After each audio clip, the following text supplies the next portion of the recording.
I think you're right. I can't help but believe that's that problem is all planned out. Yeah, I just don't see any other reason why they would not vote to open the government. The deal that they're voting for is exactly identical to what Biden did last time. There's nothing new. There's nothing, all these things that they want to add to it. They know for a fact Republicans will never, ever add that. They'll never add that to the budget. I don't see any other reason why they would do what they're doing. It's not organic, I don't think it's organic. That's the word I was looking for a few minutes ago. It's not organic. It's definitely something other than that. But there's coordination. What I see is coordination. I see a lot of coordination all over. Oh yeah, definitely. Do you remember a guy, I think he was Bill Clinton's chief of staff, Rahm Emanuel, do you remember him? Yep. Yeah, he had a quote, and he said it pretty often at Democratic conventions, I think, and different things. But his quote, and I'm reading off this is a direct quote from him. He said, "You never let a serious crisis go to waste." And what I mean by that, it's an opportunity to do something and do things that you think you could never get done before. Yeah, I remember that. So they've adopted that. That's part of Lewinsky. I think it's Saul. I can't remember the guy's name that wrote Rules for Radicals. And that's just part of their strategy, the Marxist strategy of the Democratic Party, the far left. But I hope I'm completely wrong. I hope that I am so wrong. I hope that nothing happens and they go ahead and vote and pass this thing last second and nobody's EBT is cut off. I hope everything turns out okay. Right. Yeah, that's all of this. And, what he said really similar to the way a color revolution works. What happens in a color revolution? A color revolution is about using political pride, real or manufactured, undermine or replace the government, organize, exploit public council, corrupt mechanics, election, use of corrupt by small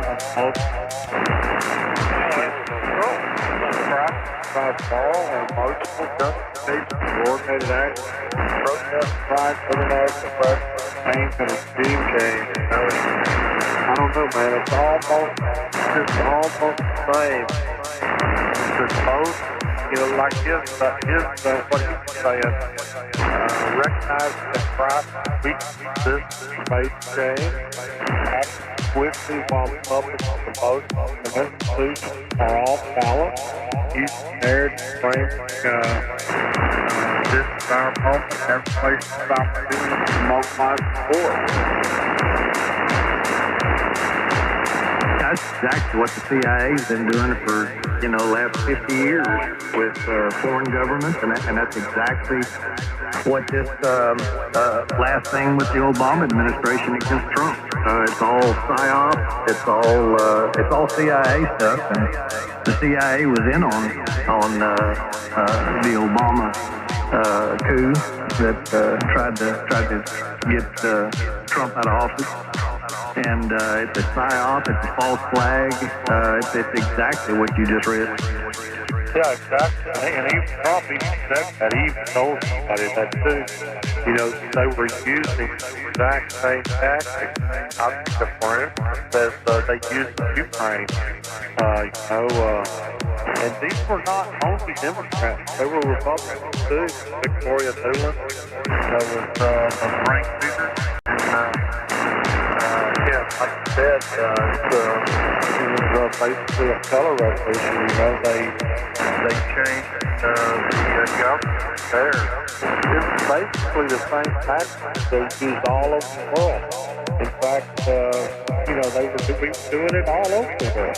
We had done it all over the world, and we're doing it. Oh yeah, the CIA was good at it. They had it down. I don't know if their success rate was all that high. I don't know what the percentage was. A lot of times it caused more problems than what they were trying to solve. But they've been doing this exact same thing for over 50 years all over the world, and that's what they did with Trump. And you're right, it's not just Democratic Party. There's a lot of Republicans that were never Trumpers, and were in cahoots with the Democrat Party, the Uniparty, I'd say, the deep state, and against Trump. So yeah, it's not just the Democrats, but you know what I think hilarious when you tell a Democrat all this or talk to them about it, they just completely deny it. They think you're crazy. They say, "Oh, that's a whole conspiracy theory. Democrats would never do that. They believe in the Constitution." And it's just amazing how people are just brainwashed with political parties. Well, I asked Chat what the consensus was, and CIA, the color revolution stuff goes back at least to 1963. It says 1963, Iran, CIA, I'm not sick, back to successful, Guatemala, 1964 operation, successful, Chile, 73, U.S. supported operation, successful, Indonesia, 1965, anti-communist purge, successful, Cuba, 61, failed, Seventh Day of Big, and it says modern era, 2000, called the bulldozer revolution in Serbia, successful, Rose Revolution, we're into the color now, Rose Revolution, 2003, Georgia, successful, 2004, Ukraine, Orange Revolution, successful, Kyrgyzstan, 2005, Tulip Revolution, partially successful, Ukraine again, 2014, Maidan Revolution, successful, Belarus, 2006, 2020 failed, Hong Kong, 2019 failed. Well, they got about a 80% success rate. That's pretty damn good. No wonder they thought they were going to get away with what's the one called that they're trying to investigate right now that Obama started, Arctic frost. That was color revolution. Yep. It's just all. I mean, we've known this for a long time. Some of us have too, but to get the general public up to speed on it takes about 10 years, almost 10 years now. Yeah, it's just amazing how many people Jimmy, I think a lot of they don't want to believe it. They don't want to believe that their government could actually do that. Well, who does? I mean, when I first heard all this stuff, I was very skeptical myself. And then the hits came on and kept coming, and the proof kept coming. And, you see government knocking, etc. And at some point, you just have to face it. You have to face the facts. And like I said, I told people about it, but nobody believes it. Charles and I both told people about it. Nobody, not many people believe it. They listened to it. They didn't believe it. And to be honest with you, both of us thought that things would happen a lot quicker than they did. Neither one of us would have thought that it was going to take 10 years or more, maybe 15 years, for it to all play out. We just didn't have the idea that it would take that long to play out. Because to me, I'm so simple. You know, I'm such a simple person that I look at it, you did wrong, we caught you doing wrong, here's what happened. But it's not that, because the public has to get the prosecution of the public eye real thing, and they have to know. If they don't know, then they're going to look at it a lot differently than they would if they actually did know what, you know you did what you said, or what they did, you know, and real proof of the prosecution and the public, when the public here, you know, is a real thing, and without them knowing all that, and I think that's like I said, it takes 10 years to get everybody up to speed, but I think they're starting to get up to speed now, and they don't know everything, but they know enough to know that there was something going on, which they didn't see 10 years ago. Yeah, I hope you're right. I just know too many people that completely, when you talk about it or you say anything about it, they're just completely, will not believe anything about it. Zero. They think that their political party is Snow White and would never do anything like that, and that's just a bunch of crap, and the U.S. government doesn't do that, and on and on and on and on. But I think COVID was that whole COVID thing was a big turning point. They pulled out all the stops on that, and we're finding out every day how they staged that, and that was completely a psyop, and enabled them to have mail-in voting. I think that was the biggest impetus behind that to defeat Trump and to more or less cheat an election, have a crisis, and be able to have a fraudulent election. But I think you're right. I think people are starting to find out, do a little research, but there's so many people that are just like an ostrich, just have their heads in sand, and no matter what comes out in the news or anything, they'll just never believe it.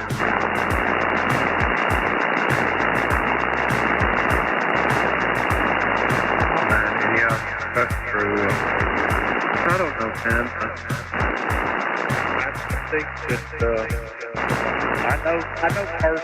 I know personally after Obama, I looked at myself. I looked at myself and said, you know, I can't do this anymore. I can't do the Bush thing anymore. I can't do the John McCain, and I can't do the Trump thing. I just can't do that. These people, you vote for them, and they don't do anything that they said they were going to do, and they are basically just Democrats. I mean, it's basically like one party, a uniparty. And so, looking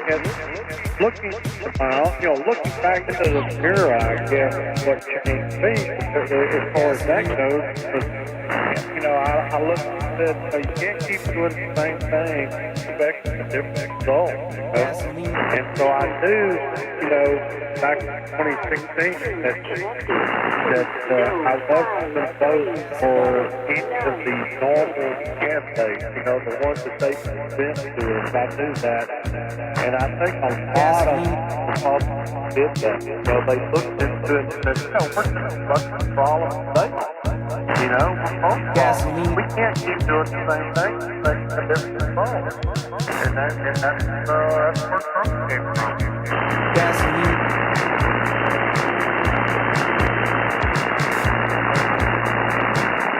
I agree with you. I agree the same way. It just seemed like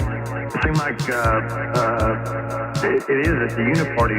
When you get down to the deepest part of it, there were so many people that were that you would think that wouldn't be on the side of Obama during his administration that gave him all the appointments with federal judges, just worked them through and approved them.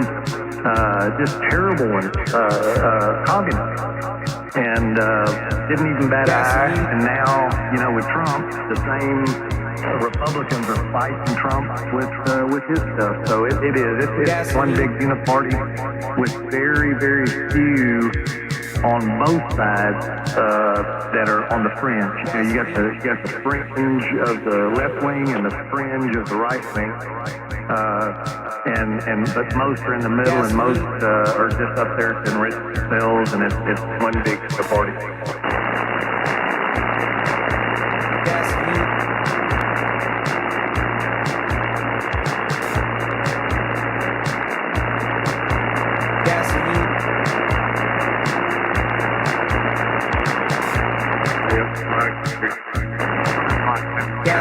I got 54 degrees. What do you got?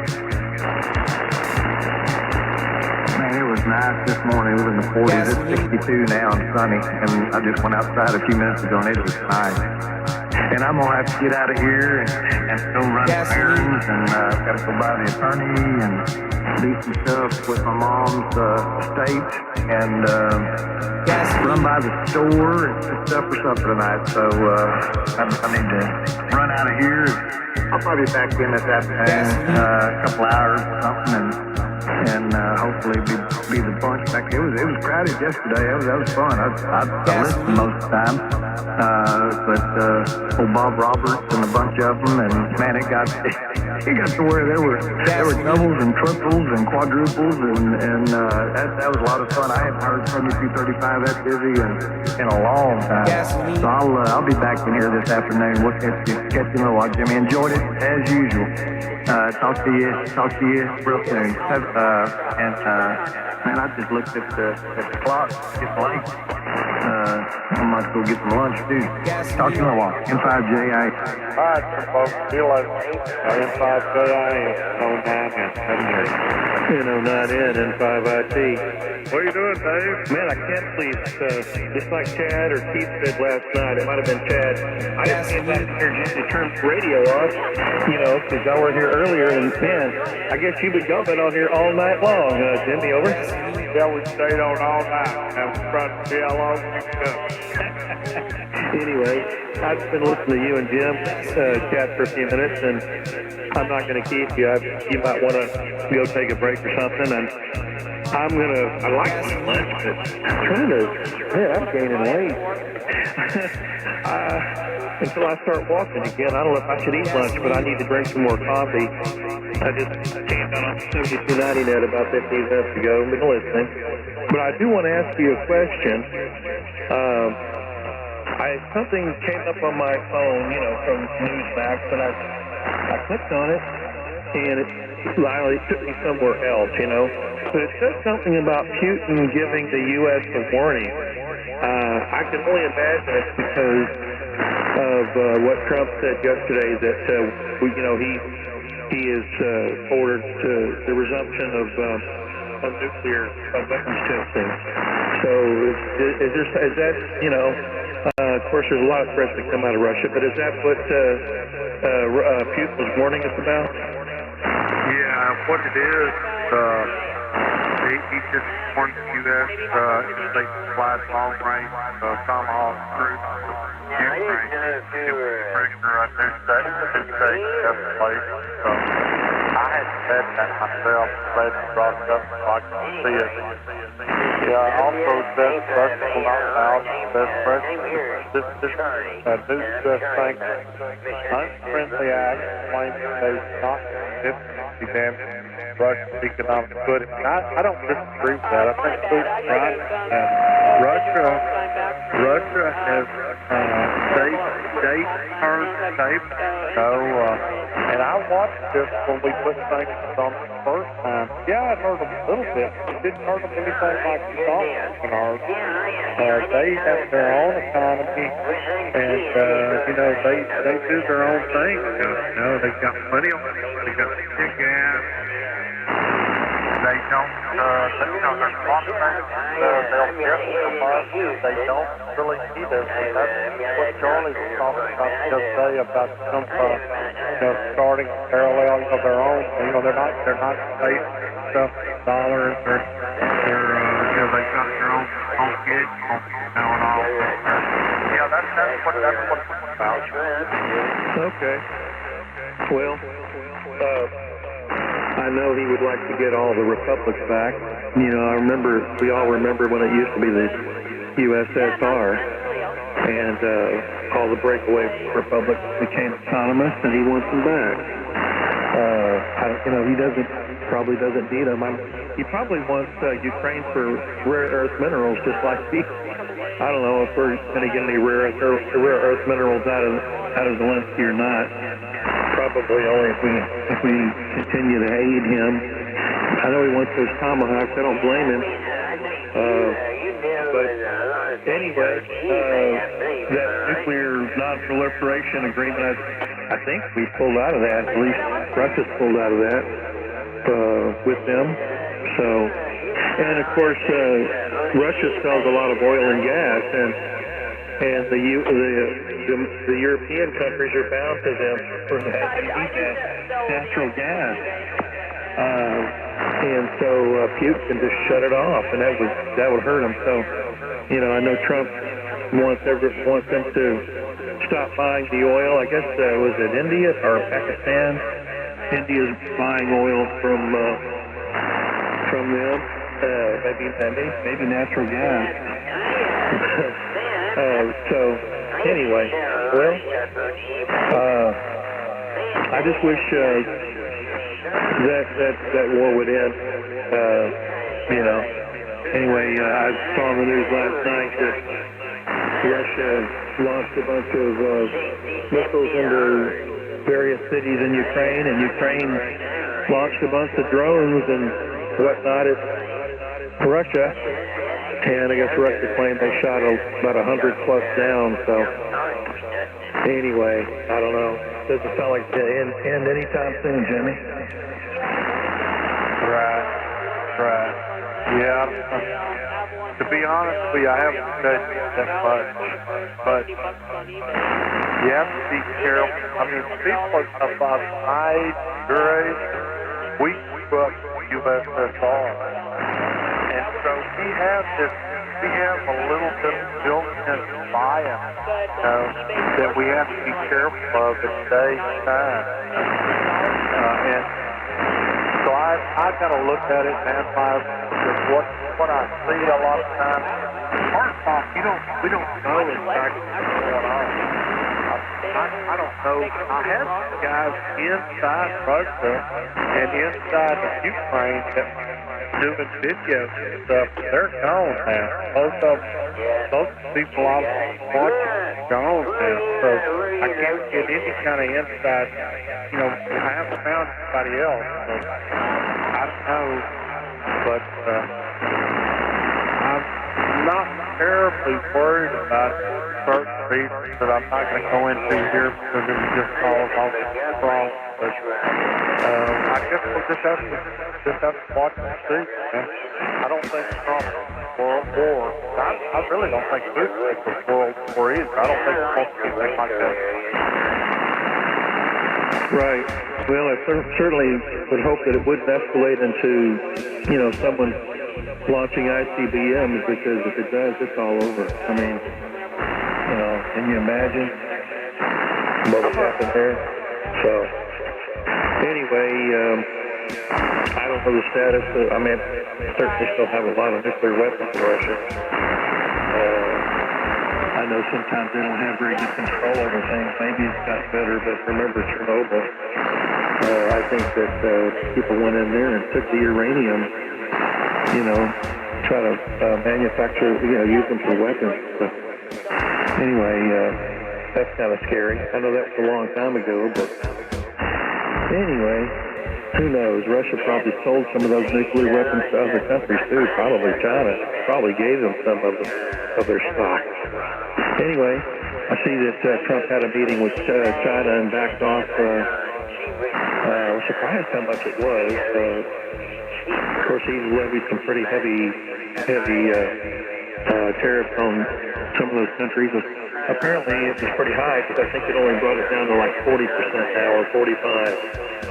So, and they're going to supposedly, they say that China's going to hold off on a bit longer on the prevention of us purchasing their rare earth minerals. So anyway, he suspends that for a while. I guess that's a good thing, you know. As long as people hold to their word, that's the problem. You know, the proof is in the pudding. We'll see what happens. But anyway, I certainly don't want a world war. But if it happened, I'd rather be cruising around with a Navy ship than sitting right here where I'm at now. I know that. Probably rather be on a submarine. Those are probably going to be the safest places to be in that situation on board, like a tri-submarine or something, or one of the fast attacks. And they'd be pretty busy boys themselves. Can you imagine? Like I said, can you imagine somebody presses a button? What'll happen? The world, you know, thinks they know nuclear weapons, and what's going to happen? It's 10 times worse than that.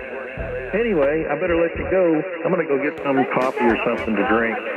By the way, I forgot to mention that I have worked a couple of Ukrainians this year. I don't know, maybe in the last couple of months I've worked one or two. So, anyway, and I've worked Russians. You know, the interesting thing, I still think it's wrong for QRZ to block posting spotting the Russian operators. You know, most of those guys, for the most part, they have nothing to do with it unless they're in the Politburo or something like that. You know, they're just hands like us, and so you can't not go on QRZ and post like the guy that was operating 10 meters during the contest from Sakhalin Island. I asked myself, I kept looking, I'm like, why hasn't he been posted yet? I always forget that they will not allow you to.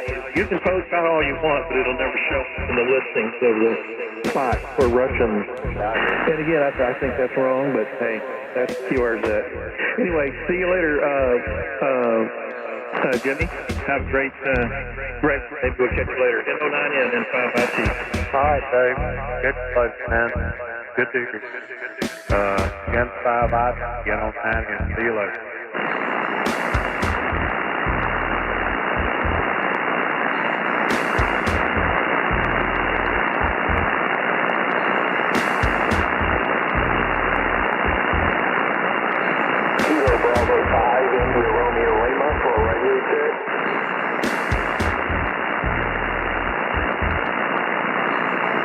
Yeah, go ahead. Walk out. Go ahead. Yeah, this is TM, Kilo Echo November, Kilo Bravo 5, India Romeo Lima, and I'm about 10 miles south of Tulsa, Oklahoma. All right, Ken. I'm N09, and I'm a hot spring gardener. You're at least there tonight. Maybe a little more. Okay, well, I have been on here for 4 years,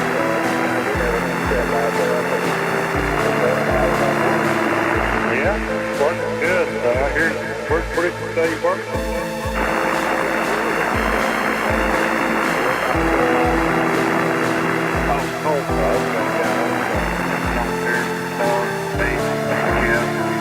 I'm in Montgomery.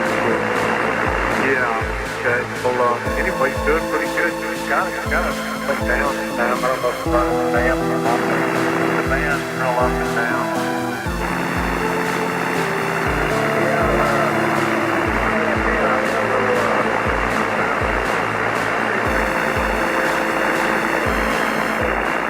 Well, it's working good for you. audio sound okay? What's that? Does my audio sound okay? Yes, sir. Yeah, it's fine. Are you on stock and mic? Or are you on, what are you running?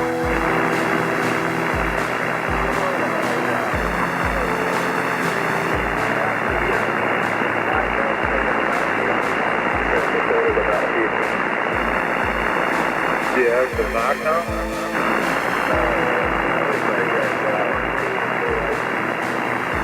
Okay. Well, as far as I can tell, it's okay. You know,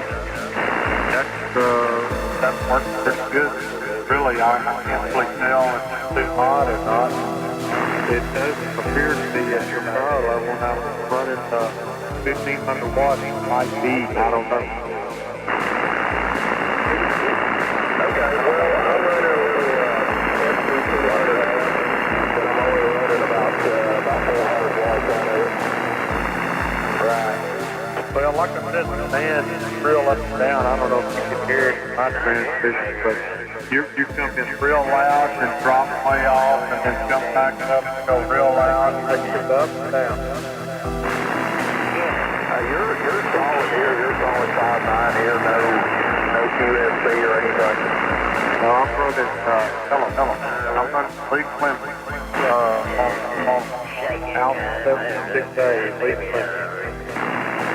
Okay, well that's probably why you're so loud over here. Thank you for the radio check. I just want to see if this stuff works anymore. Man, no problem at all. Good luck. Good work. Welcome back. Connor. See you later, man. Head on that. Thank you. KB5 IRL. Yeah, KB5 IRL and 5IT. I was about to walk out of the shack too. I've been listening. I've had work in 5 years. Are you about Kenneth or Ken? Okay, Ken. Well, I might have looked you up on QRZ, pulled up Kenneth, but anyway, this is Dave down in Waco, N5IT, November 5 India Tango, about ready to go to the kitchen. You're peaking at 9, and there was some fading, just like Jimmy was mentioning, anywhere from 7 to 9, but peaking at 9, good signal here. I'm also running a kilowatt into a antenna. It's not very high, it's 22 feet at the apex. It's a inverted V off-center fed. Ken, looks like last time you worked me twice. September 14th, 2019, and September 12th of 2020. And both of those were during the Texas QSO party, so I thank you for that. They were both on 40 meters. So anyway, got a good signal out of Sepulpa. Is that Sepulpa? It looks like Sepulpa in Creek County, Oklahoma.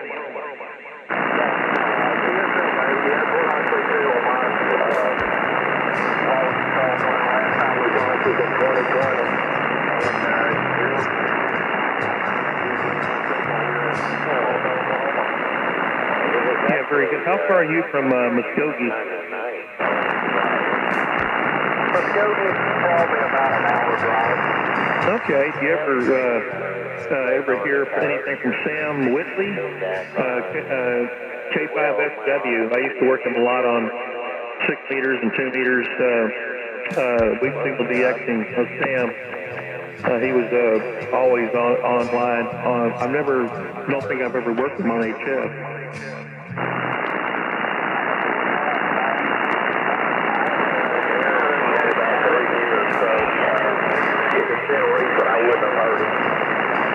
Okay. Yeah, I heard you tell Jimmy you just got back on from being off for a while. Well, glad to have you back, and I guess we did make ends meet this year. I've been working the Texas QSO party for the last couple of years, 2 or 3 years. I think I might have missed 1 or 2, but anyway, we had a pretty good time operating again this year. Always trying to get those last counties that I need. Like I was telling Jimmy recently, I think I wrote down 9 of them. I've got 9 that I'm still needing. Got a lot of countries from around the other states, but don't have all of Texas yet. But regardless, we have fun in that Texas QSO party. Anyway, sounding good. Very good down here into Waco. We're at 63 degrees and humidity is at 38%. The sun is out and it's not windy like yesterday. My God, the wind blew. I went outside to take the trash out earlier. By the way, last time I talked to you, I was still working. Just retired at the end of August. At least for now, I'm retired. So that's why I'm home at this time of day. But I went out to take the trash out and everything. It's trash day, recyclables, and saw that my neighbor's backyard fence came down. Looked like it broke off right at the bottom of the post to the ground. I think I blamed that on the company that put it in, because They probably didn't use treated wood. And the wind would normally blow my strong winds that do something like that would blow my trash cans over, and they weren't blown over. But my 10-meter vertical up in the air, it was already out of kilter. It's even more out of kilter now. I got to take it down because it's got a problem, but it didn't really matter. If it blew it off, it wouldn't bother me. But it's still up there, and I had some tarps covering some stuff up that kind of came off. But yeah, that's for 2 days we had some strong winds. I know you guys did too, over. Yeah, we had our favorable yesterday. It was probably about 45-mile-an-hour winds here almost all day. Yeah, we had some good peaks like that. And the wind was howling, and I was glad it finally settled down. That was quite a front, you know. We didn't get any rain out of that front. They got some down, I guess, south, down towards Houston, but not up here in Waco. But, last Friday and Saturday night we certainly did.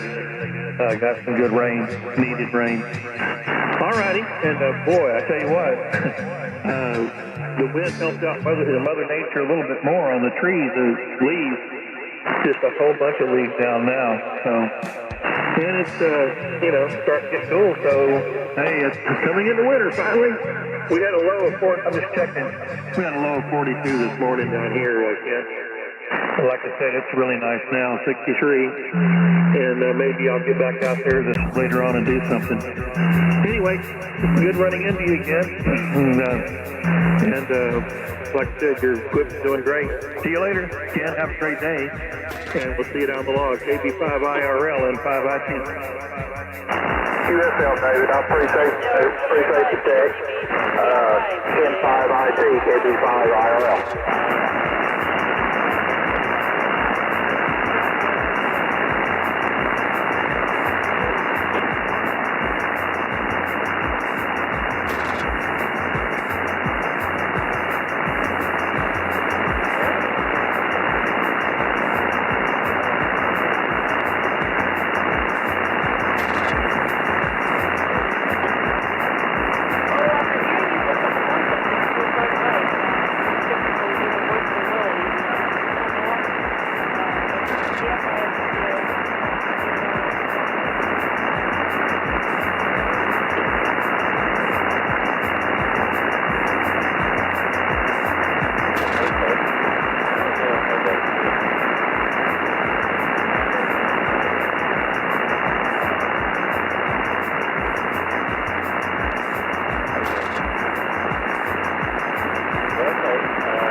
Who's that station calling CQ?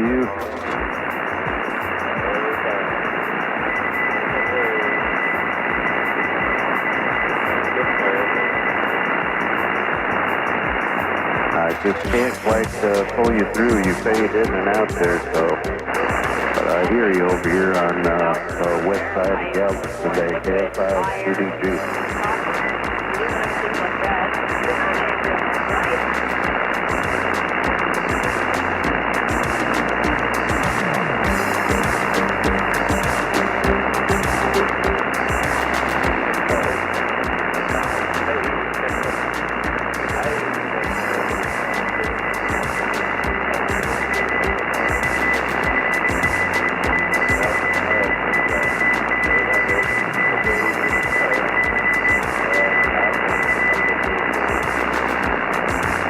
You're pretty good that time. I don't have a pen handy to write down your call sign, but I heard you okay.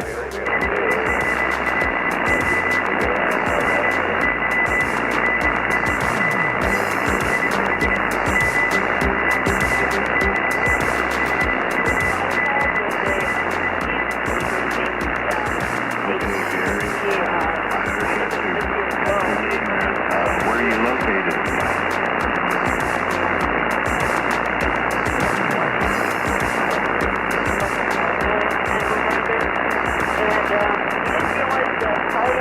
Well, maybe you didn't hear me that time. I hear you, Gary, but where are you located?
CDG standing by.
With George, had a hard time today there, brother. Good morning. W5 is the... Well, I was just having a hard time hearing that BW station. Did you hear it? No, I just walked into the shack. I heard you saying, oh, well, and that. He was moved along pretty good rate there. I got his name. I couldn't get his call sign. I don't know where he was. Yeah, let's get some back. Hey, talking that cool weather today there, young man. Yeah, it's pretty dang cool around here. It showed 41 here this morning, man. Sure is a welcome sight. Yeah, it's probably got around 60 degrees or so here. Yeah. But going 62 here now, so I just went outside. Got high standing wave on my 1-meter little old wire. I was going to do a little FT8. It was showing a high standing wave, so I went out there and couldn't see nothing, but the coax went out there was 20 years old. That's crazy. That's the day, maybe that's the problem. Oh man, just think to go to the doctor and got the first doctor appointment as a retired man to go meet my new doctor, blah, blah, so hit the water closet, scrape the face, and see if I can't talk twice and buy dinner and do going to the doctor. All right. I didn't know you were an FT8 guy. I was just about 2 weeks ago. I was looking through the video over here on YouTube, man, and I got the Elecraft.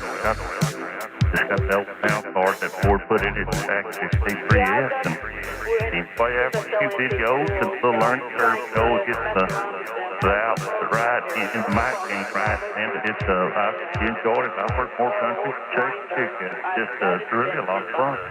Are you talking on that radio now? No, now.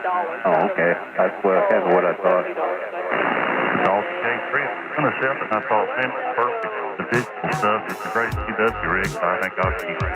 Yeah, that's probably a good idea. You don't hear much out of those folks anymore. No,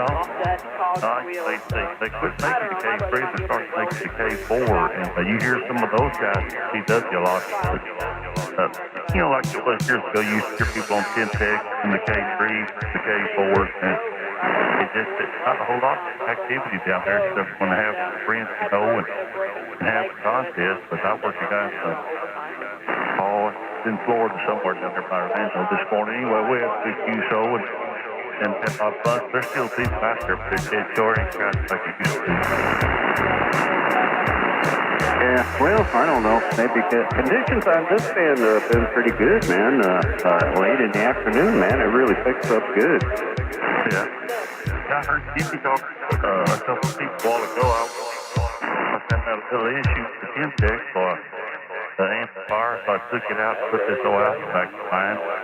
I said there's still a part. It's just good to hear people on the radio again where you can, kind of scratch filling and listen to the guys, the bull on ATF instead of having TV on something. So anyway, it's kind of enjoyable to hear people acting again, but man, I'm getting looked in the wide second tire, so we can't see like this. I'll see you at well.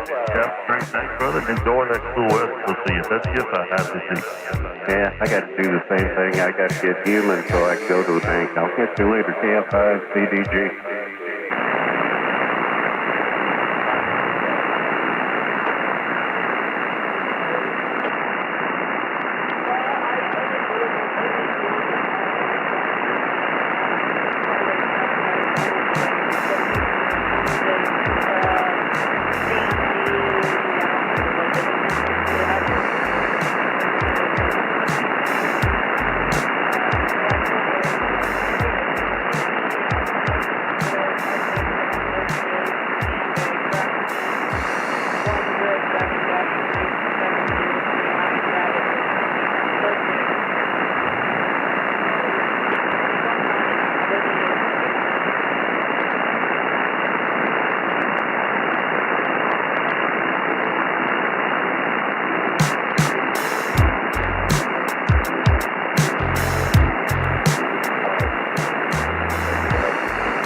Romeo.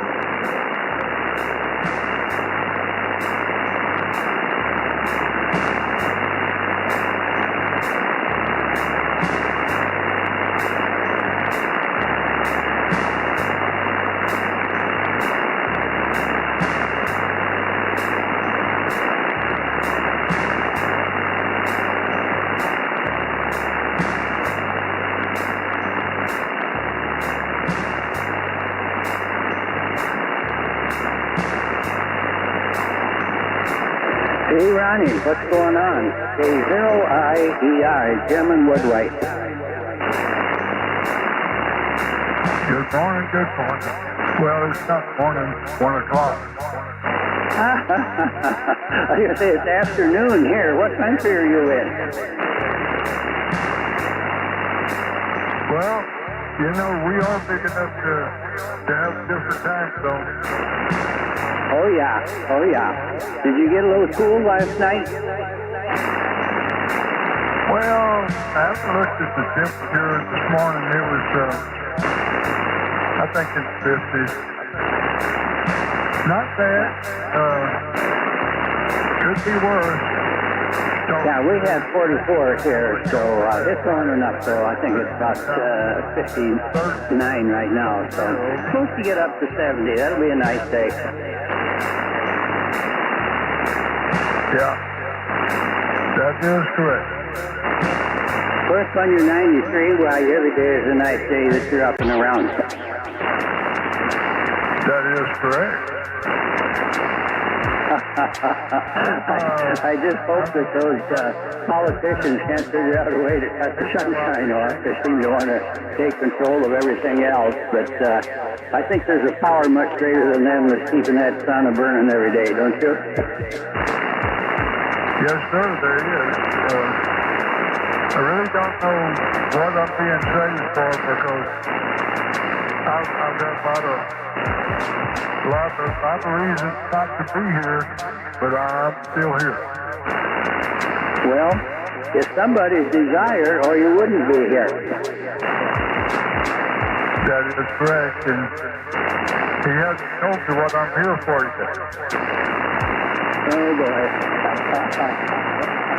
Well, that's kind of like hereafter, you know, you go someplace and what am I hereafter? You kind of forget things. Do you have that problem, Ronnie? Fortunately, no. I pretty well remember my way home, folks. Yeah. Well, usually if I just stop and think a little bit and retrace my past, why, you know, if I have misplaced something, why, I just kind of go back where I came from, and usually it's somewhere on the way there. Yeah, that's correct. I remember my mother and dad would come visit us, and like to walk, and we had a spur railroad that run behind our house, and we knew he was in trouble when he didn't have enough reason, and he knew he was lost, but he didn't have enough reason to turn around and go the other way, over. Oh, boy. Well, you know, speaking of that, we had a big garage on the farm, and of course lots of tools and parts and things in there. And I heard my dad said 1,000,000 times, he says, when you use something, put it back, and then you'll know where it's at the next time you want it. And that runs by me many times. Oh, yeah. Yeah, that holds true. But I've got a toolbox in the garage that's everything is filling out. All the drawers are full, and I've got stuff on the floor and everywhere you can imagine. So it's just like the military. One is none, and two is one. Maybe it's time to have a garage sale, Ronnie. Oh, I know, but nobody wants the old junk I have. Yeah, well, I've had several of those through the years, and I still got a lot of stuff that I never used. How about you? Yeah, that's just correct.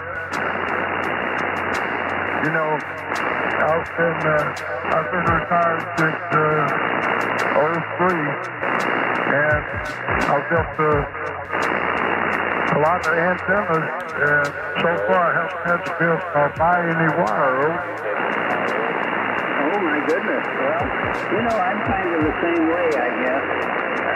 In my working days, I spent 20 years up near Cedar Rapids, Iowa, where College Radio is, and every Friday it used to be my trip to Southern Surplus Store, and of course you never knew what you were going to find there, and I still have a couple rolls of wire I picked up there 30 years ago now. Yeah, well, I worked in a refinery, and there was a lot of jobs going on all the time, and at the end of the job, they would just scrap everything. If the company didn't want it, the contractors would just scrap it. So I always tried to make use of it so it wouldn't go to waste, Yeah, that's right. I think that's what they call being efficient or conservative or whatever the word is. Yeah, in the military, that's being a scrounger. In the military, some of those scraps were quite intriguing, or however you want to put it. You never knew what it was going to be, did you?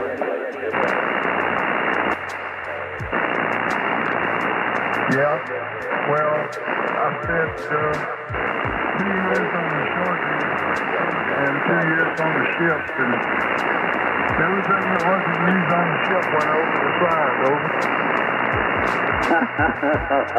You never had to worry about seeing it again. Did you enjoy being on a ship or on land more? Which service did you like the best? Well, the first 2 years I was on the preferred duty station in Coronado, based in San Diego, and I got to see the first two SEAL teams go through and get into the fleet. And then I spent the last 2 years on the APA, going all over California and Washington State and Hawaii, Japan, Korea, the Philippines, and Hong Kong. So it was okay, but I wouldn't want to do it again. Yeah, I can't imagine what it would be like for 2 years, living on a ship out in the ocean someplace, but I never have done that. I was in the Air Force for 4.5 years, and actually never even got out of the United States. I thought, get sent to Alaska once, but I didn't, so... But anyway, I kind of enjoyed getting around to the different bases in the United States. They're like Green Field is up north of Seattle, Washington, about 26 miles. And then I was down at Keesler Air Force Base, where I finished my service down at Biloxi, Mississippi. So it was kind of good to get around to different parts of the country and see what made the world tick, Yep, it took me at a young age and made me realize how much better we had than people in the other parts of the world did. At least the parts of the world that I've visited over. Yeah. Well, in the 50s, 1952, when I enlisted in the Air Force, in those days, a young man had an 8-year military obligation. And, of course, that would have been 4 years of active duty and then 4 years in a reserve somewhere. So rather than being drafted, I did volunteer to go in the Air Force. And fortunately, I got into radio school, and I went up to Scott Field at Belleville, Illinois. And, of course, I learned the code there. So by the time I got out to Everett, Washington, there, 26 miles north of Seattle, I was ready to go down to the Federal building and take a ham radio test. So that's what I did, and that's when I started. Oh, that's good. Yeah, and I went in 59 and got out in 63. And at that time, it wasn't mandatory, but I had volunteered, and I could have gone in on a one-year city cruise and served 3 as a reservist, or I could have went on in 2, but I went ahead, went in for 4 and got it all over with. I got out of the Navy in July of 63, and that Christmas, the unit that I had been on the amphib base for 2 years, and the ship that I was on for 2 years, every place I had been was in Vietnam, over. Oh, my God. I'll be darned. Well, anyway, I'm glad you're over. I'll bet you're glad it's all over. And then what did you do? Oh, you worked in the oil industry after you got out of the military? Yes, I did. I did a small stint on up on the Missouri River, working with my dad. He was a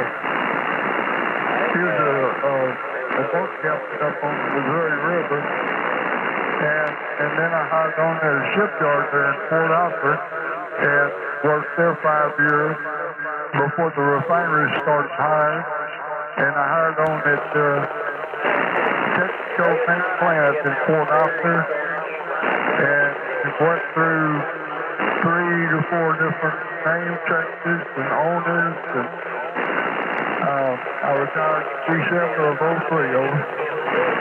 Yeah, okay. Well, I retired in 94 in July, but anyway, retirement's been good for me, and I try to eat the right things and do the right things and so on. So at this point, I'm just going to keep on doing what I'm doing. That is correct. It's worked for you, and so far it's worked for me. And I'm just thankful to wake up every morning. Yeah, that's right. Just a couple, 3 weeks ago, there was a ham fest there at Belton, and I picked up an AL-80B that had some bias problems, and did a little modifying to it and put some fixed bias in it, and had to get a tube for it, and let's see, what else? Oh, the meters needed some lights in them. And then I wanted to fix it so I could key it with these new radios that just have the open collector and the output, and it's kind of a low current range. So got a little solid-state relay to put in there.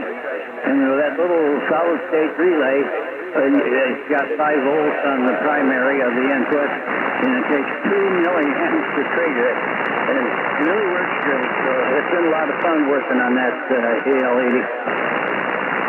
Well, that's good. Yeah, I had an AL-80A and an AL-80B, and I sold the A, and I still have the B.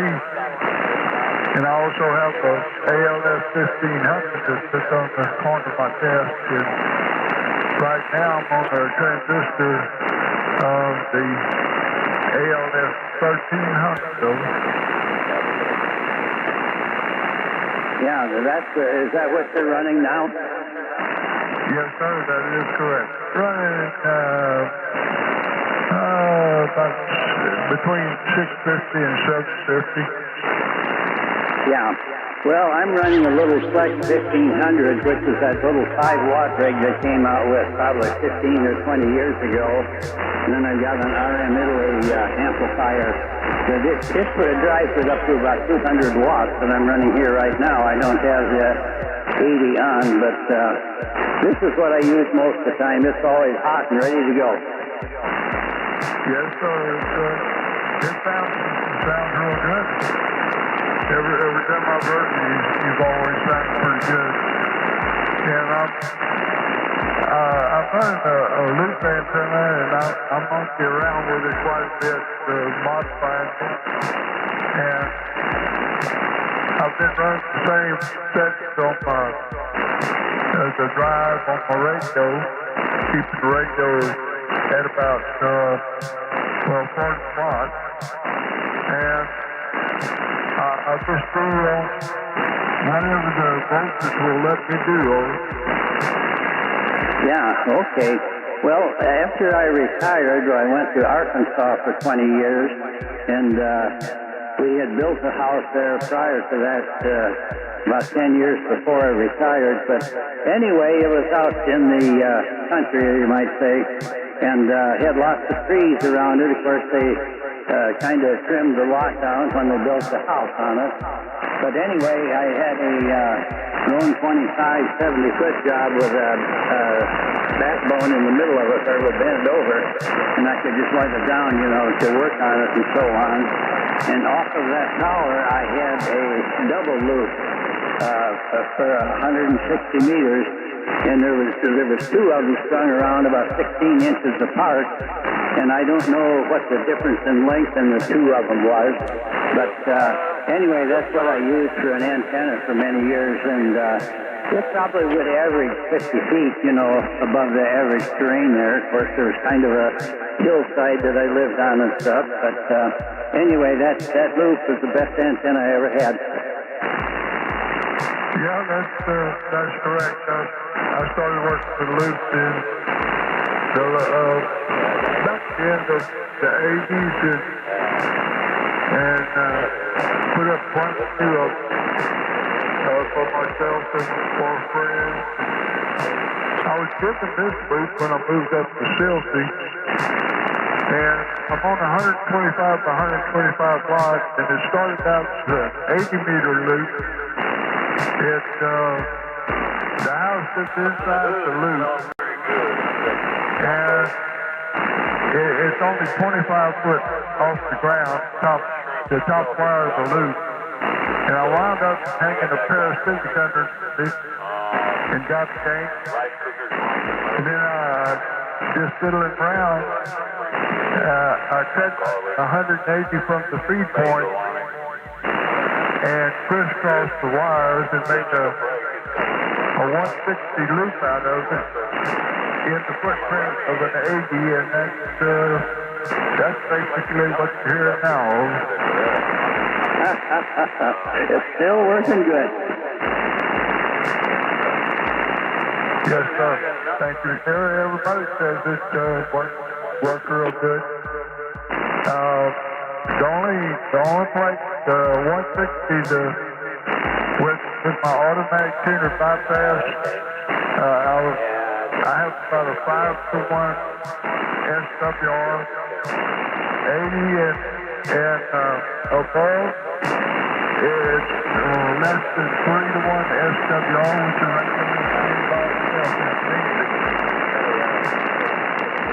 Yeah, that's real good. What are you using for an exciter there? Oh, it's the best $20 I ever invested, Jim. I was at Orange Town Fest.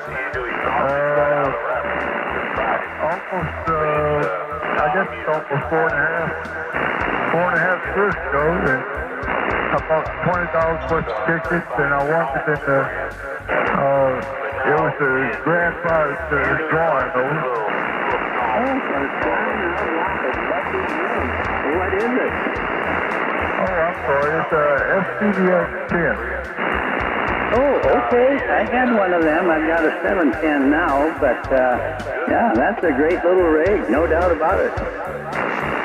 Yes, sir, I sure do. Where'd you say you won that? At the Orange Town Fest. I'll be darned. Well, that's great. I suppose the next ham test rig will be this new 7300 Mark II will probably be having one of them for a prize, won't they? That's kind of a good move for ICOM. Well, I don't know. I haven't heard one yet. Haven't seen any reports on them, but hopefully they improved them a little bit. I'm not an ICOM person, but that's one of the first ICOM that I considered had good archery. Over. Yeah, well, you sure hear a lot of them on the air. And, no, they aren't even out yet. I don't think they'll be out till Christmas. But I did hear the price was going to be around $1,500.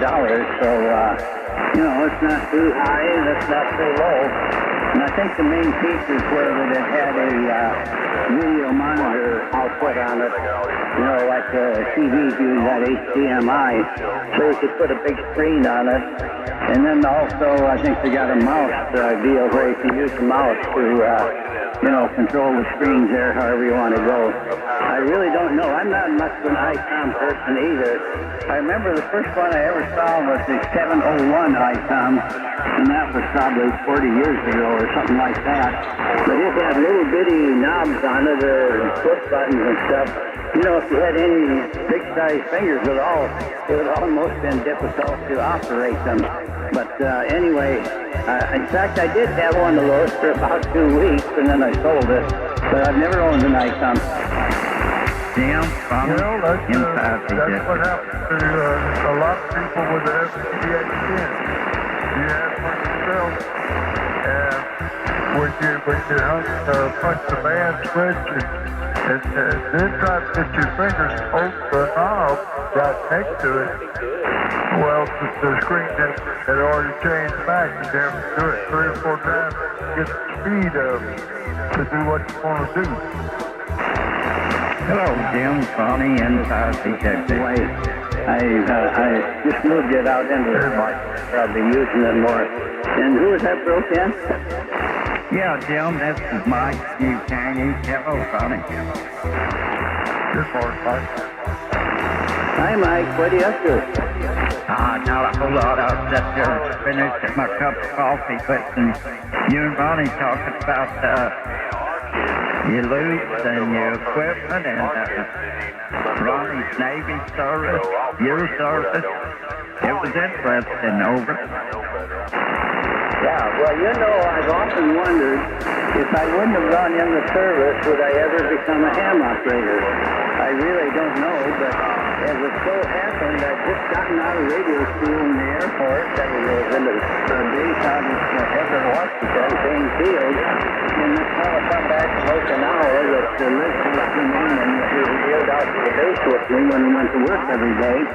And he had worked at a Mars station over there, so he came up with the idea that we should go down to the federal building in Seattle and give us a ham license after the tank visited a little bit. That's what got me started in it, and I had a license for about 6 months trying to figure out what to do with it. Well, the good thing is that you've got it now and you've been able to enjoy it all these years. We never know. We never know what's in store, in our lives and how certain things can guide us to certain directions there, Jim. Well, that kind of reminds me, being active on the amateur band, why, as you moved around these military bases, you were becoming acquainted with some influential people. If there was a little career change you wanted to make or something like that, it certainly paid off for me. Well, it's what they say, friends in high places. Well, I call it being in the right place at the right time. But kind of a combination, I guess. Yeah. Well, looks like a beautiful day. I've been outside. I just set myself out in the sun, and I've been doing a little grounding. You ever hear of that, Tim? Where you just take your shoes off and dig your toenails in the dirt and ground yourself and let the sun soak all up in you. Well, when you saw grounding to me, I picture you digging a hole and throwing an old Model T Ford copper relay in the ground, radiator, an old copper radiator in the ground and burying it and bringing a number 6 wire up for it for a ground wire. Well, you know what? That copper and burn that radiator in the ground definitely would make a good ground. That's the first I heard of it. What an idea. Well, years ago, that was the best ground around. Well, I can tell you've been radioing for a while, that's for sure. Yeah, Ronnie, were you ham when you were in the Navy, or did you get it after you got out of the Navy? Yeah, I got it after I got out of the Navy. Yeah, well, it was very interesting when I was stationed down at Keesler Air Force Base. I was teaching a class of the shop days, for the radio course when I ended up down there, and I got acquainted with some people over at the Mars station. So anyway, I ended up getting out of the school there, the radio school at Keesler, and going to the Mars station and working there. And that was a lot of fun for a couple of years. Oh, yeah. Yeah, well, when I was aboard ship and out in the Pacific, I used to hang around the radio shack, but we could sit outside the door, but they wouldn't let us in the shack. So I hear you knocking, but you can't come in. that's right. And Jim, I'm also running the FT8 over here in UK.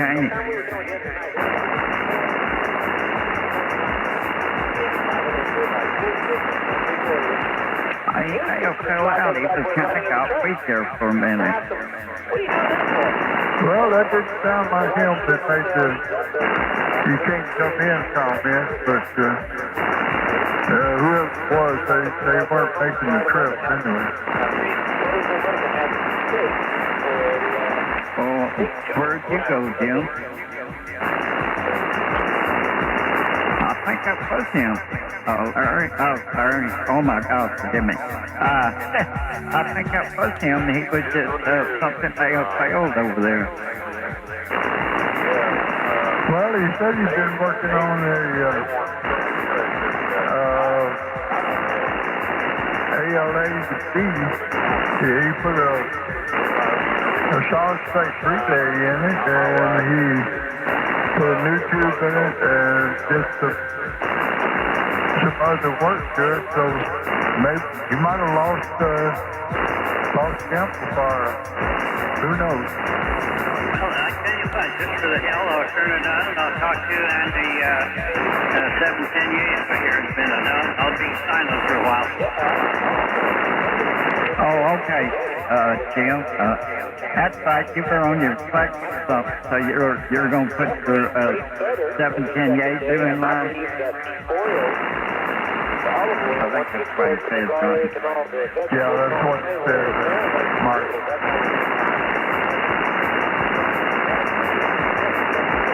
I'm really happy with my 710, and I've gotten a lot of good compliments on the audio now and the headset. I just need to learn not to get too excited, not to get too loud and over-modulate this thing.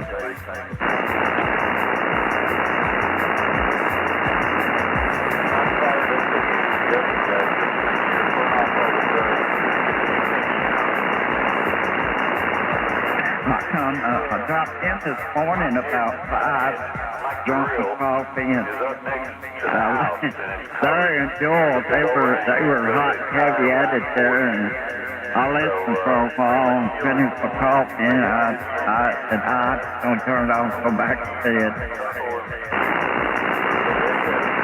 Yeah, that's what's been during the time where I got not sold, because I had been in there talking to the two of them. What got this up to talk to?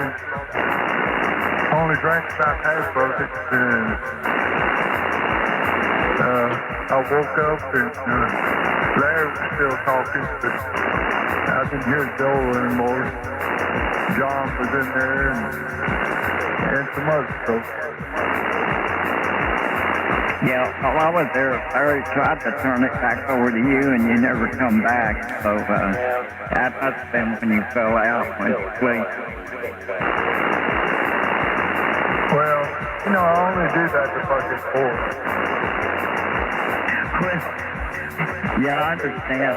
I totally understand. We don't even have to go there. Yeah, buddy.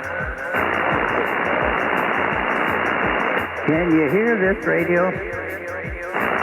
What, sir? Oh, yeah, Jim. Yeah, okay. Well, this is the 710 and the AL80. Yeah, sounds good, Jim. Yeah, it's around about 500 watts. I'm doing, I've got it's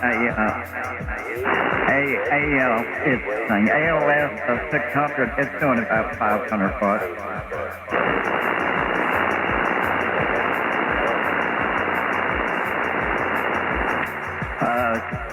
Jim, Ronnie had got me started into the loop antennas also, so I kind of followed on with his experiments until the first storm comes through, I guess, and took some trees out. So now I've just got a think wire loop about 400 foot long. Yeah, okay. I've been contemplating if I could put one on the city lot here that I'm on. I've got a lot of trees on it and, things to run wires through or tie them through or something like that. But I guess the problem might be getting the wires over the top of it, Yeah, I built the air cannon, David, on 3806, sent me the drawing for one. And that thing how to shoot a projectile with a nylon string on it, probably 65 feet up in a tree, So I have no problem anymore. I used to Ross Philly, told me to line up in there that way, but now I just take the air cannon and aim it up there where I want it to go, and first, second stop, I'm there. Yeah, well, I get good luck with a fishing pole here and, get it up over the top and pull the line back over the top of the tree and pull the wires up. That's good for me. I just have a dipole for 75, dipole for what I'm using right now. Well, you can do like that loop you had that we're talking about on your tower, and just double loop it like Ronnie did, and then crisscross them, and that worked quite well. I did that for several months until the storm took my trees out. And I lost that configuration, and now I'm just on a single loop. But I'm on an extra band. I've got a single band. I'm just losing my trees is all. Maybe you'll have to get some push-up poles, huh? Yeah, I'll end up having to do that, eventually, listen, some of the men are using them Walmart flat poles, and might do that. Put your roller on the end, or maybe they got a roller on the end already, I don't know. And just cement them flagpoles in the ground right where I want them. Oh, I haven't seen those. I'll have to look at them. I remember pricing them. They were like under $100. So if you put four up, you're going to spend $400. But they should be there as long as we need them there anyway. Yeah, well, really, I'm quite content with what the dipoles are doing for me here. I get off pretty good with them. Oh, yeah, I've got a whole room full of you. You're coming in just fine, and of course, Ronnie always does.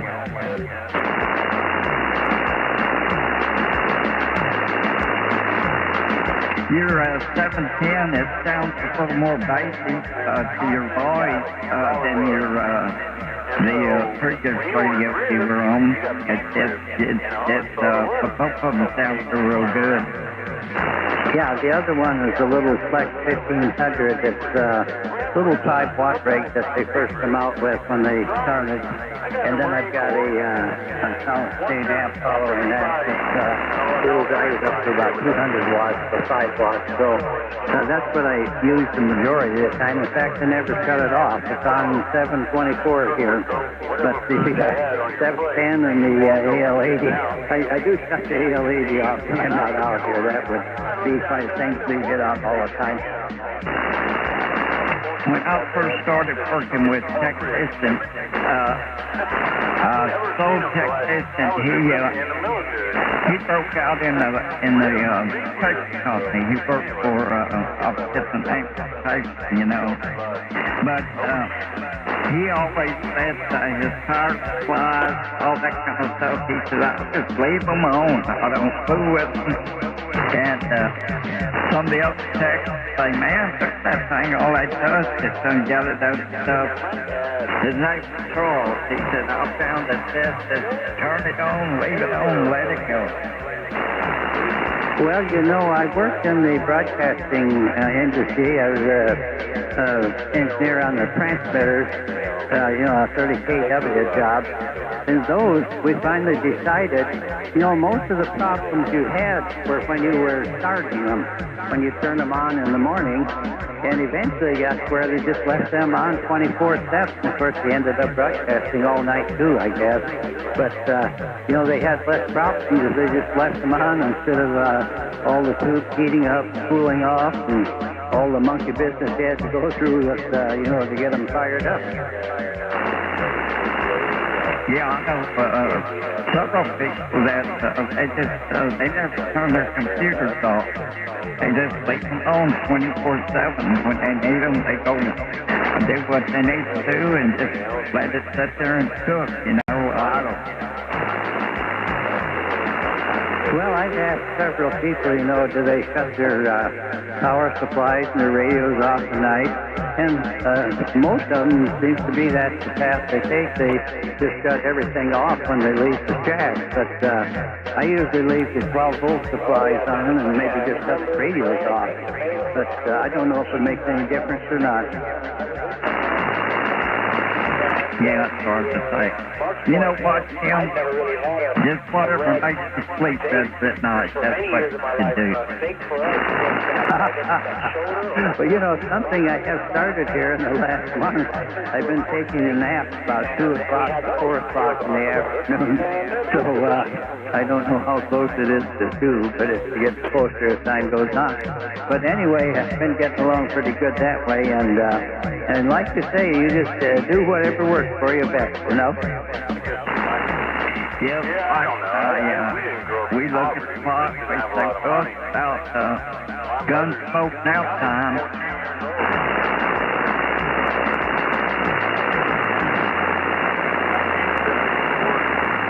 So we put it on that gun smoke and take it out the gun smoke. Oh, okay. Well, I just have silence when I'm sleeping, but I don't have any trouble sleeping or anything, but I don't know, I just started taking naps. That seems to make the day shorter or goes better for some reason.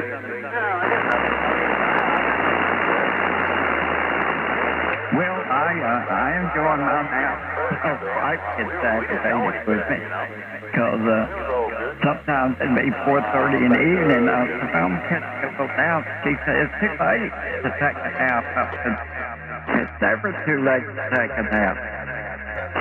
I could always lay down beside work and go to sleep. Oh, yeah. Now, Robbie over there, he learned to sleep on the vessel that he was operating. That old captain put him out there in the ocean and wouldn't make it off that thing for a couple of days. Like Rip Van Winkle, Operations, once you got in the water, they kept sending you from here to there and back again. That's the way the operation was. Yeah, is honored captain of his own boat. I can't imagine what that would be like a year on a boat out in the ocean.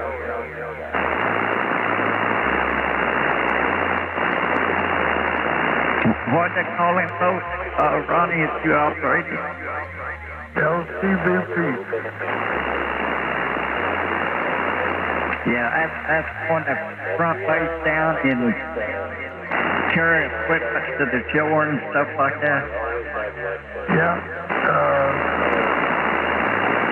20 some odd men, or about 6 men in the Jeep.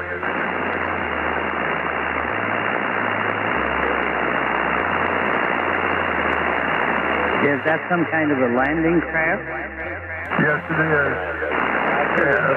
LCVP, landing craft.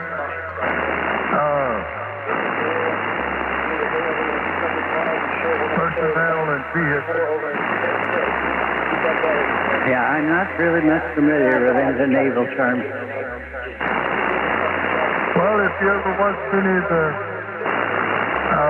island hopping during the Pacific, any movies about that, that's what they load them in and haul for shore.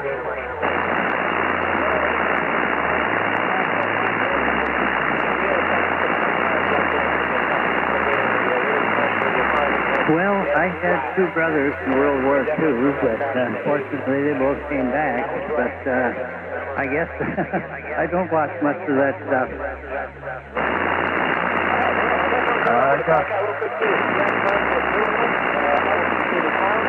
I've been took something for a while. I like what John Wayne and them. Wow, I like what John Wayne and anything.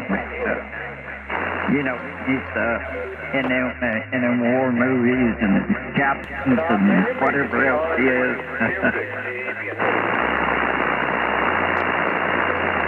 Oh yeah, John Wayne was just about everything.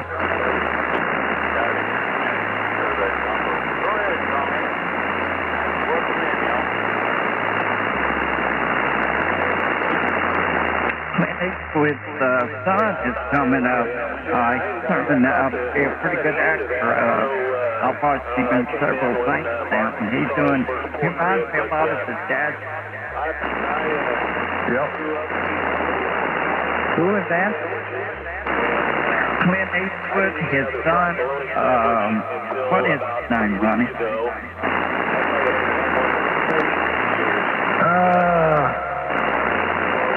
I don't remember, I tell you the truth. Yeah, it slips my mind too. But anyway, tell him about Clint Eastwood, he ain't the Western actor, but his son, Patrick, I think it is, Patrick Eastwood, he's coming up real good. He's a good actor. I enjoy watching his work. Oh, yeah.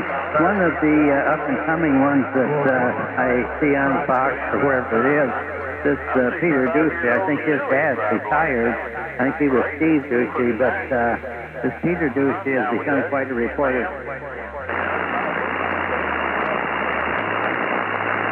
Yeah, we got some pretty good stuff coming up.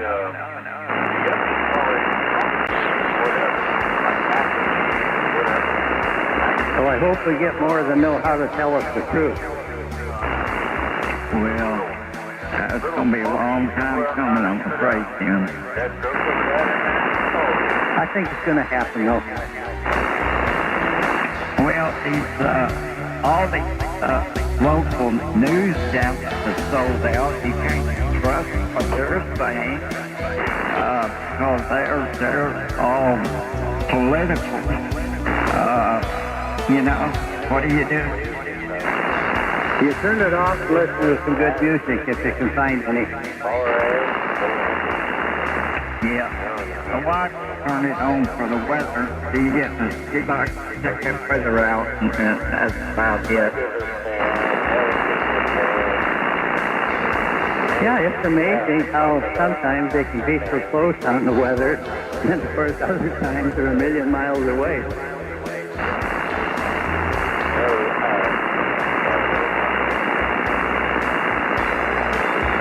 Yeah, kind of hit this thing.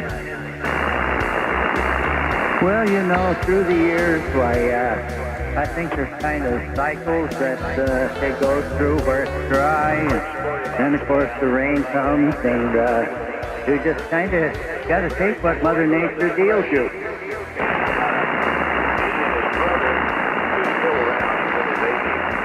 I always say, play the hand you're dealt, whatever it is.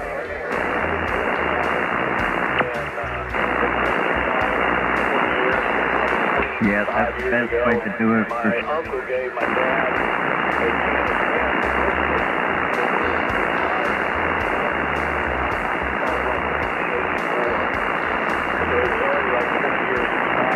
Well, I put a couple of covers on the outside faucet this morning. Cold snap has kind of got me on the go there, so I just got one more to go, and I don't think we're going to see this for a month or so.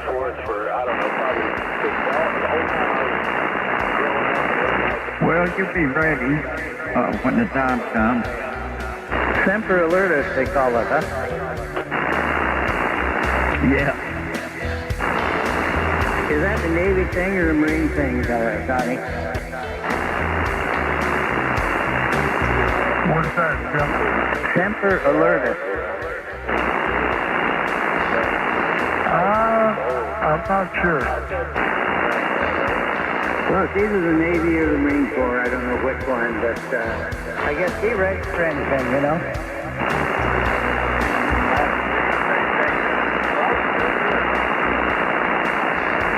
Oh, yeah, I believe in that for sure.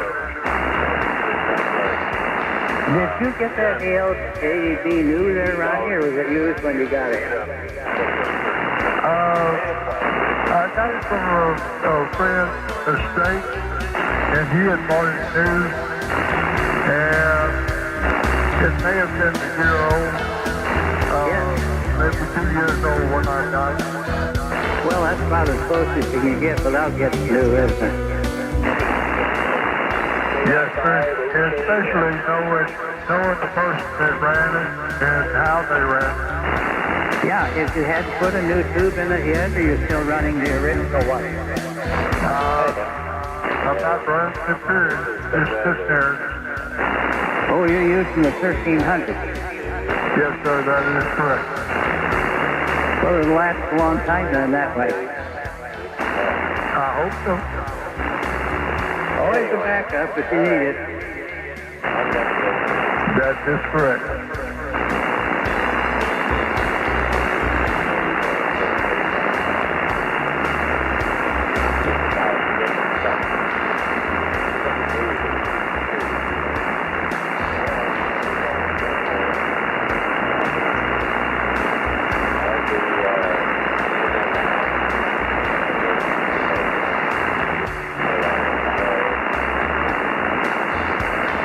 Well, I've got kind of heavy island here, so I think I'm going to go take a little nap here, and maybe we'll catch it all there later. But anyway, it's been fun talking with you here, and look forward to doing it again sometime. So K5RRR and N5, gotta think a minute, K0IEI. We're going to run for now and catch you all later. That's a dumb jalapeno picture, Jim. Okay, I got it written down here someplace in front of me, but I'll get it memorized there. Kind of takes these old guys a little while to learn things, you know. I don't try to memorize them. I'm beyond that. All right, Jim. Talk to you later, buddy. Okay, 5RR.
Mike? Yeah, Ronnie, go ahead. Last night I tried to send that to David 3 times, and just got to reboot my thing over here, and I sent it again, and it doesn't like it went through. Would you mind and look and see if you have that information that you could message it over to Dave? Yeah, I'll take that right now in 5 feet. Echo 9, Victor, go ahead. Here it goes, Mr. Hurt. I'm sorry, can I slow it down a little bit? Is this Kurt? Whiskey, Quebec 9, Victor.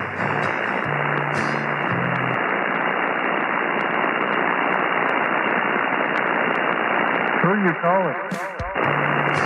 Kurt, the local ham here. Oh, I'm sorry. Go ahead. That's okay. Usually monitors this frequency. This is Whiskey, Quebec 9, Victor, Brownsville, Texas. How you doing? Oh, I'm doing just fine. You're in Brownsville? I'm in Chelsea. Chelsea is about 25 miles north of Beaumont. 25 miles north of what? Beaumont, Texas. Oh, okay. Yeah, I know where that's at. My grandfather lived in Brooksville, Texas. Okie doke.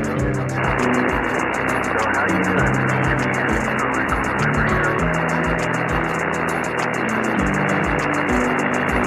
Doing good, Ken.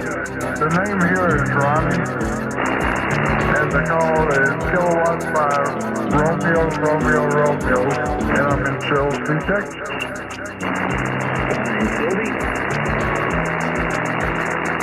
Yes, Chelsea. Roger. I know exactly where that is. I spent a lot of time up there in East Texas with my grandfather. Yeah, I was born and raised in Fort Knoxville. I used to come up there hunting with my granddad quite a bit over. Roger. I just sent my friend an email letting me know that I'm on this frequency, so hopefully they'll come in here.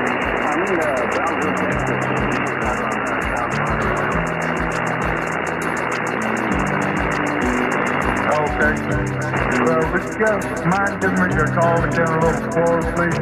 Sure thing. My call is Whiskey, Quebec, number 9, Victor. Whiskey, Quebec, 9, Victor. Whiskey, Quebec, 9, Victor. Is that correct? That is correct. QSL. Okay, I got the second, sir. Yeah, Ronnie, I'll vote. I don't have that information anymore.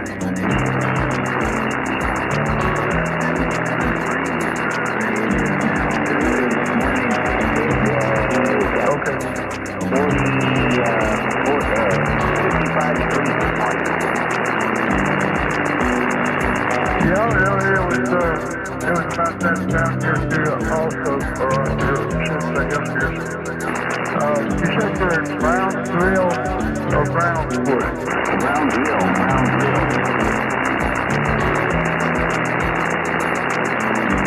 Oh, gotcha. Yeah, you're south of me. This is my Ukraine and FT8. Who else is on the frequency? Hold on. Go ahead. Yeah, you're south of me. This is my Ukraine and 5.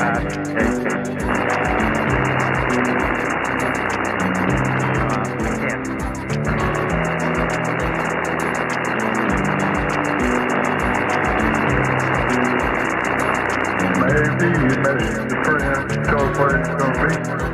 Yeah, I'm not going to talk on the phone.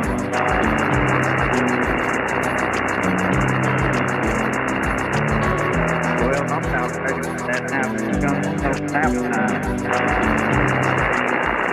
Yeah, so we just got that small part still from, I think she's in there.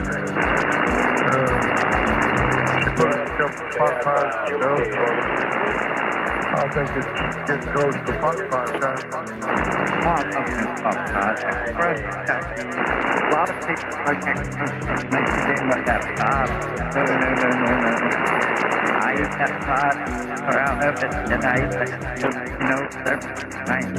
Damn, so 3 gallons, and it's all pot. Yeah, that's what we got. And I like to do myself. I'm one that you shake your head at.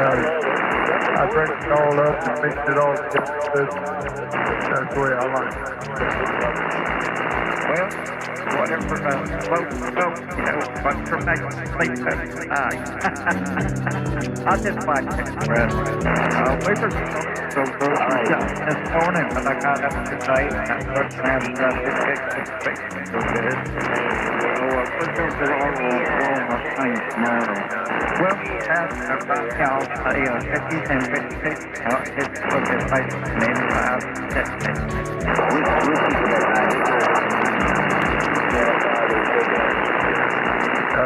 Go ahead, Ken. All right, Mike. Talk to you later. Whiskey Quebec 9, Victor, Brownsville, Texas.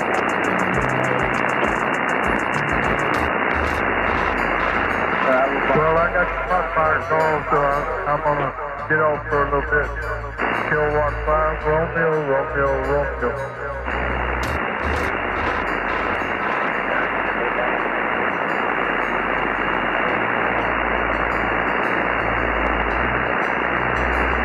Hey, Black Station, Brownsville, Station 5, Big RJ. Hey, Roger. Sorry to break into your queue there. I just want to get up here and say hello from Brownsville, Texas. How y'all doing? Well, this is Kurt over on South Pod. I hear you just fine.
I think that added just a little too much mustard.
Just listening on frequency.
150. Listening. Good afternoon.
Houston on the frequency.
FT8 75LQS.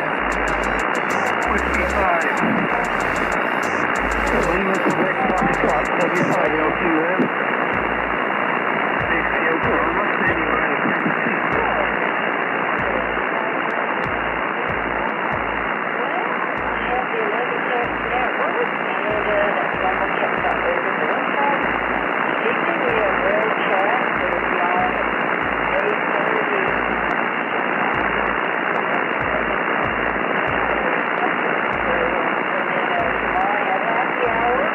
It will be on, even though it's kind of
Hello, Charlie.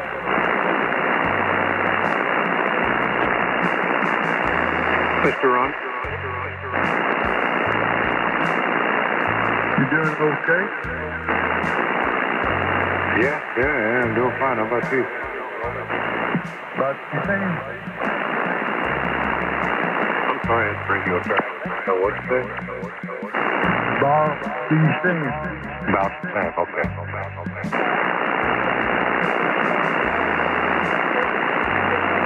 Doing a little bit of work on my antenna. Got half of it done, so I'm gonna wait until tomorrow and see if I can complete the other half. Well, you didn't hurt anything. Oh yeah, I did. I can see it over here on my side, but maybe hopefully tomorrow I can get it taken care of.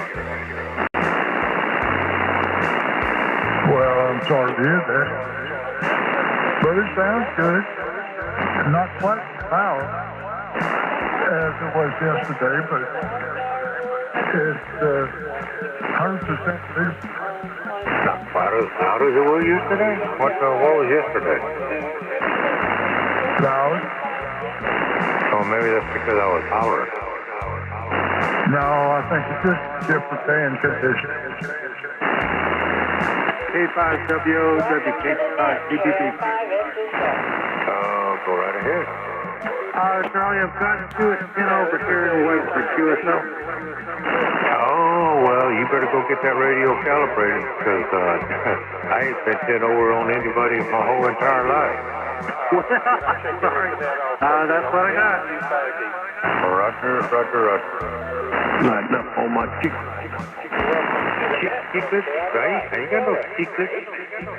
15 over, line up my red ticket. Yeah, you better go get your radio calibrated, too. Anyway, I'll get it. Hopefully tomorrow I'll get it figured out. So you don't accept anybody's reports today, huh? Well, I know y'all are fabricated. Y'all are what they call it, fudging the numbers? We're all in on the conspiracy. Yeah, every single one of y'all. Y'all all are in on it. Yeah, if y'all came in here and said, oh, you're S7 or S8, I would have believed you, but not none of this 20, 10 over, 15 over, blah, blah, frickin' blah. Well, Charlie, write it off with this band condition. Maybe they're really, really good today. Well, Ronnie's already said the band condition sucks today. Well, who appointed him his final judge? Ron, you have an answer for that? No, I don't want to aggravate anybody today, much less myself.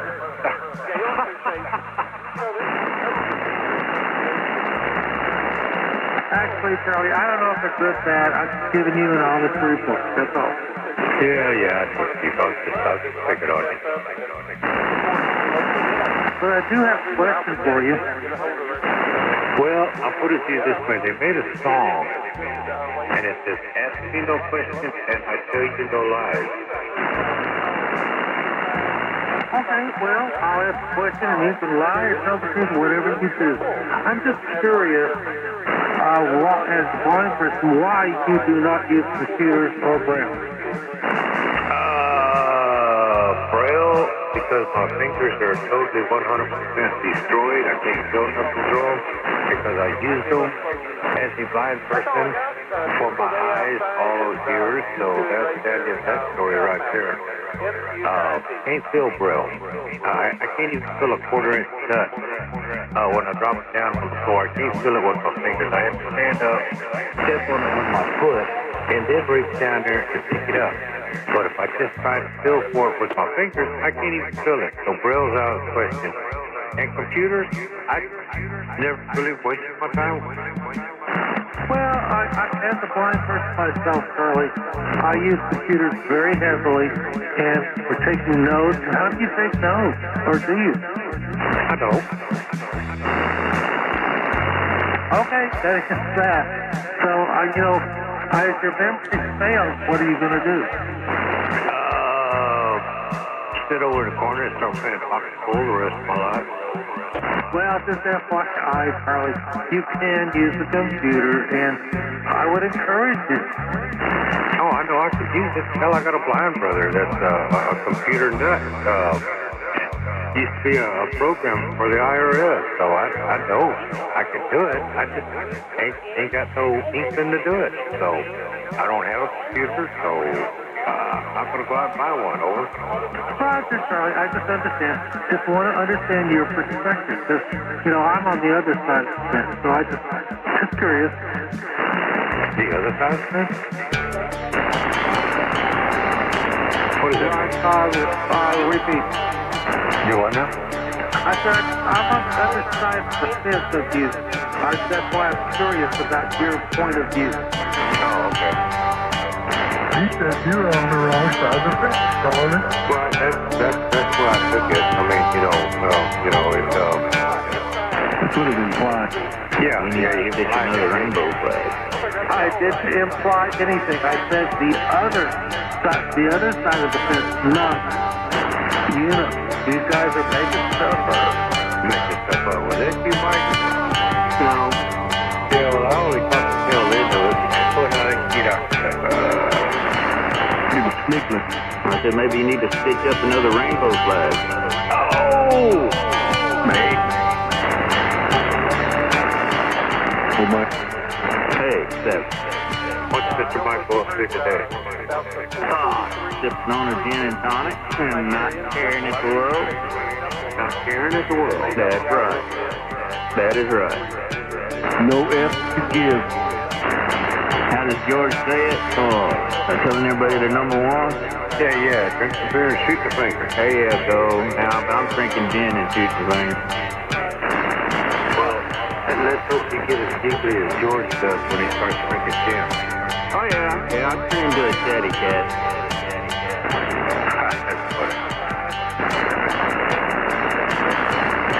Here in a little while, Jim Beam's gonna type this. Jim Beam? Oh, I thought you and Willie were tight.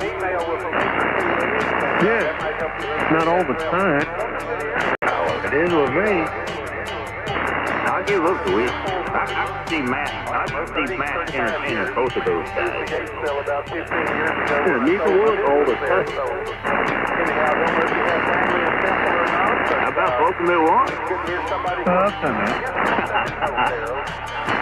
Damn bad. You can see he's having a three-way over there. Can't remember nothing when you do that shit. Yeah, things get a little foggy. I don't care. What's that? How long?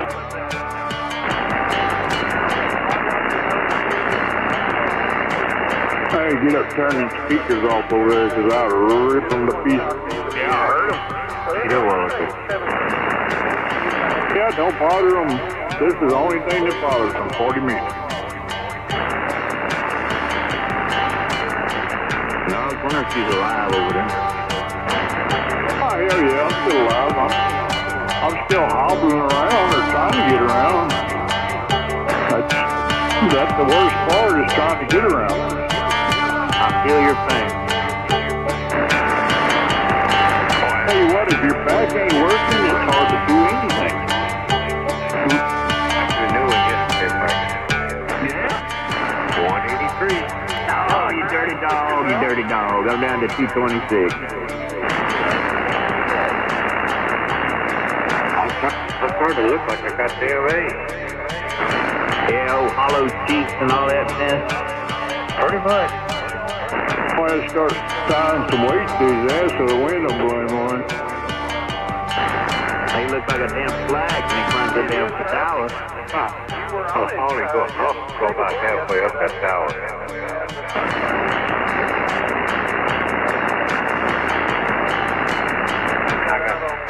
I put me a worm gear driven winch on that edge. All I see now is one steer and stick a drill on it and pull the trigger. Yeah, baby.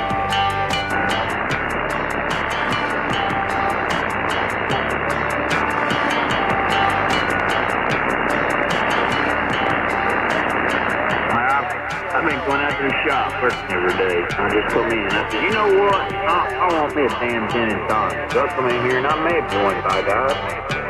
Oh, that's good. I'm glad you did. Hey, you going to the shop? You say you're working, but are you getting any damn thing done? Yeah, man. I'm telling you, I did, yeah. Hey, did you buy a CPT for ID? Well, I sent you a picture. I said this Twitch all doing good, and I did the I got all the triple C crap all done, which was a boner, and then I've been working on that 9.9. Did you give up on the triple C's? You didn't make no headway? No, it's the driver chips like I thought the first time. Oh, it's not these trips. It's the driver chips, so they're crashing. Going back to the boneyard. Yeah, using support. I'm glad I can't see my display.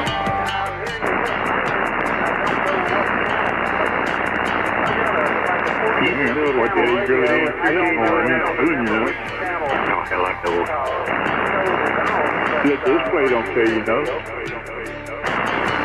Sure it does. They'll tell you, you get this push a button, Mama tells you what frequency you're on. Oh, well, yeah, but I mean, I'm talking about on the triple C. Well, you still got one to work? Well, it's in mine. I was thinking the damn thing's still working.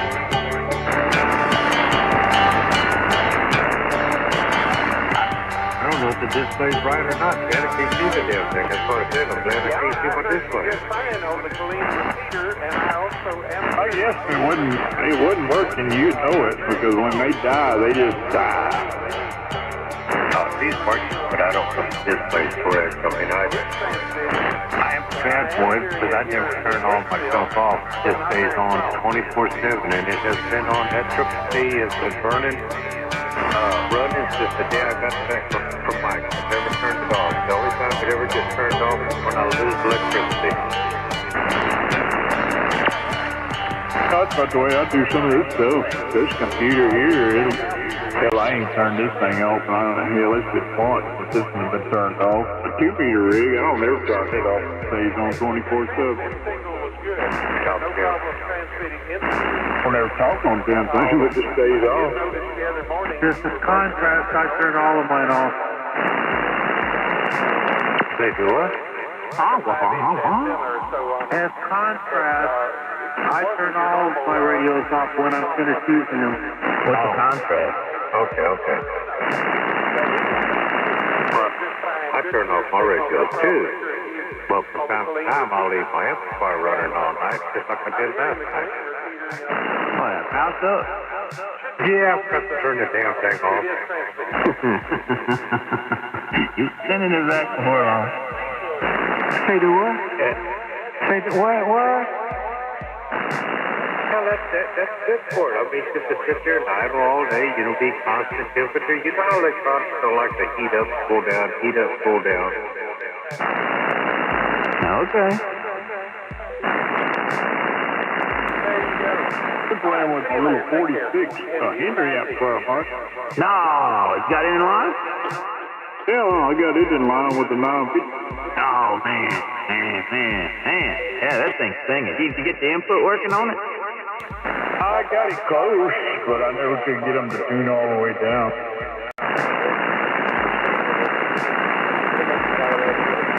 but I just used the tuner in the damn 950. I had it on. I was messing with it earlier. And I said, well, yeah, let's put a little bit more drive to it. Got her at about... So what? You cut out all of it. You just burn it up? Yeah, I think you did. Oh, man. I didn't burn up the damn thing. Plus, you went silent. Yeah, you said you got it up to, and that was it, man. You just left us all hanging on the edge. Because I had it up to about 1700. That was, I had put all the drive to it, yeah. Oh, man. I want to know what that thing does at 150. I'll probably find out tonight because I'm going to open it up. Right, Joe. Oh, man. That'll see the tail of the tail right there from 46.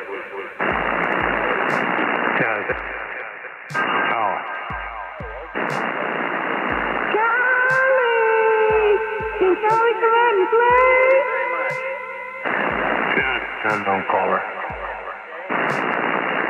Is that the Henry chat when you mod? Yeah, that's that one I put them DI-46s in. Sorry. Okay. Yeah, that's the one with 60 broke needles. Like a 64 amp port. Oh boy. Damn, man, that turned out pretty nice. Your little vibe board. Yeah, really. Go solder it. Yeah, I've seen that with all these screws. And that front end looks damn sick. Let's get there. Starting to look like something down instead of just a big flop. Hey, all them diodes. That's a lot of screwdrivers. Yeah, no big deal, though. Euro terminals work real nice. Wait, look at bird. But them little bitty ones on the left-hand side, is that for your drive motor? What are you talking about? On the left-hand side, on that front panel, is that for your drive motor, for your tuning look? Left-hand side, yeah, there's two switches with a little pointer on them. Those are bidirectional switches with a spring centered. And, yeah, one's for C1, the other one's C2. Okay, I see them in between there. I wouldn't even notice those things. Hey, that's pretty cool. I like them crazy meters you got. Yeah, he's got a lot of shit going on in there, don't he? I like all that contraption, that mechanical contraption he's got going on. Electromechanicalness. That's right. You're electromagician. That's what I did for a living, build crap like that. That just looks cool, man. Shit. It's like all them gears, belts, all that contraptionization. Yeah. Is that across the top? Is that LEDs for your band switching the map? In the middle above the band selector, there's green LEDs that light up when the band that you selected is locked in.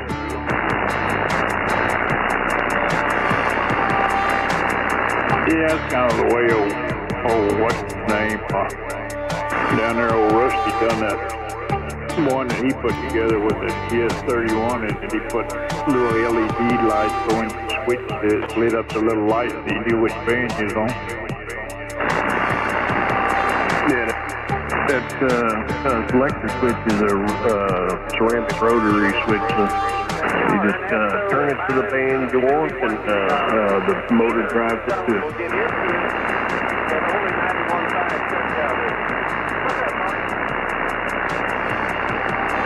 Nice clean looking. At least you didn't get carried away with meters like somebody else I know. Hey! Hey, sometimes you can't have enough meters. That's right. All depends.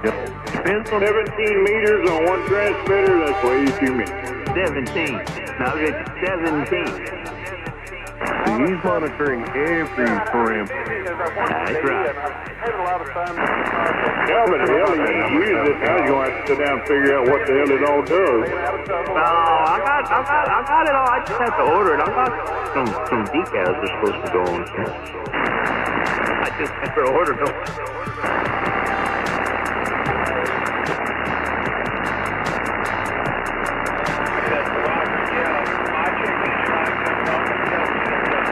I'll get around to it. Hell, at least I'm back in the shop. I mean, I'm doing stuff. How's your physical torture going?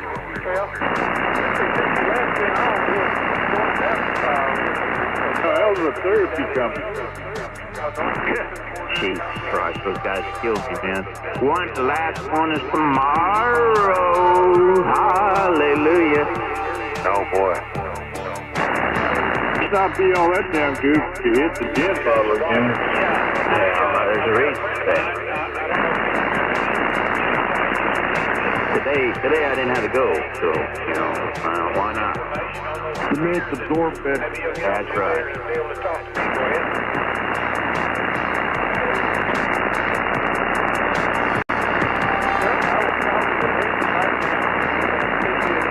Yeah, tomorrow's the last one, so, and then I go the 14th, the next month, to the neurosurgeon, and we'll try it all over again. Let's hope they don't come up with some more BS. Yeah, well, if they do, they're dropping me this year, so next year I'll have a different insurance carrier, so, so I got options. Why are they dropping? They're canceling their policy. Just with you, or they're canceling everything? Everything, the entire policy, the entire PPO policy, they're canceling. Wow, that's what I said.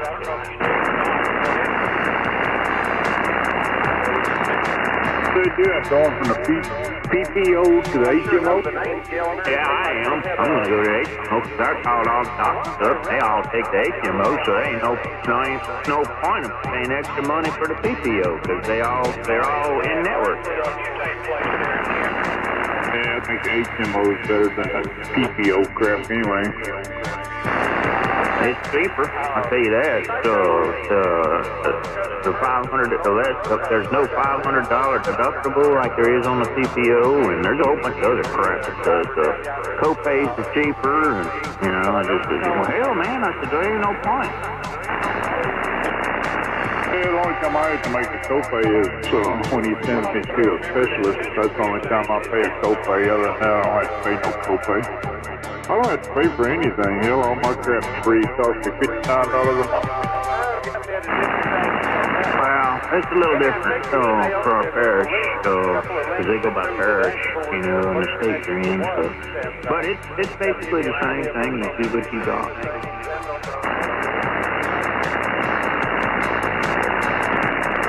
I got a appointment for the 6th of next week, I think it is. Oh. Go see if we can get us some MRI runs.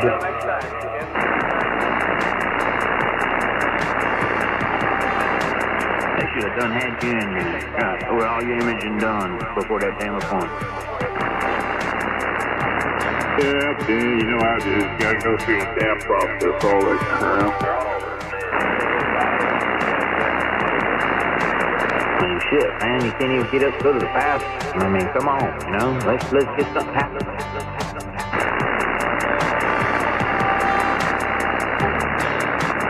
Yeah, between my back and my knees, it's pretty hard to move around. Is that coffee pot in there yet? No, I'm still making myself get up and go in the kitchen. As hell if I don't, I wouldn't move. Yeah, between eating and getting your coffee, that's the only exercise you got going on. Hell, I did go out there. I went out to the yard yesterday, I guess it was. Went out there and picked up some pecans before the damn squirrels scare them all off. Oh, man, would you get a bucket? Yeah, I picked up a little bag full, and hell, they're good pecans, full of meat, too. That's what you've been doing. You've been cracking pecans all night. ate about 10 or 15 of them yesterday. I ain't even hit them today. I've been messing around with that. I've been working on that little 4 over there. I got a little 4 in there right now. Oh, that's right. I think blew 2 tubes out on that. So the filament was bad on it, right? Yeah, I got the other ones out. I got 2 new ones over here. All I got to do is just go start putting crap back together.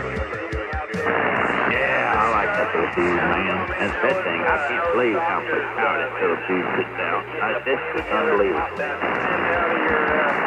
Yeah, they pretty well amazed me that you can get that kind of power out of 2 tubes. 1,600 watts. That's maxed out, though.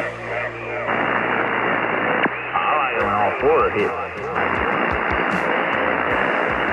Well, it does pretty good when all 4 of them hit. Well, all 4 of them should be hit when I get it put back together.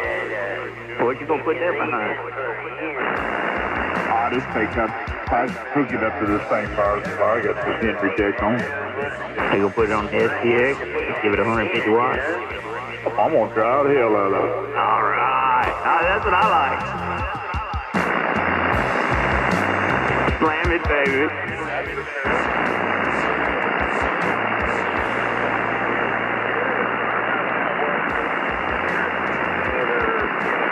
I like that little deck. That's pretty neat for something that small. Put out that kind of power. It is. It amazed the shit out of me when you first built it, man. You finally got that filament transformer in there to do what it's supposed to do. And holy smokes, man, I could believe how you get to that thing.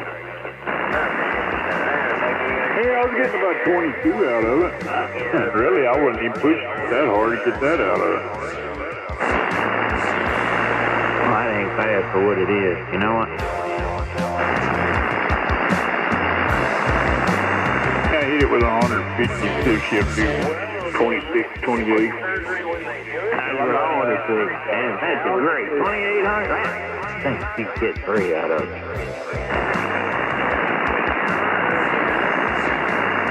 Would be a little war horse that do 3K, huh? Yes, it would. I might have to talk you out of it if it did that.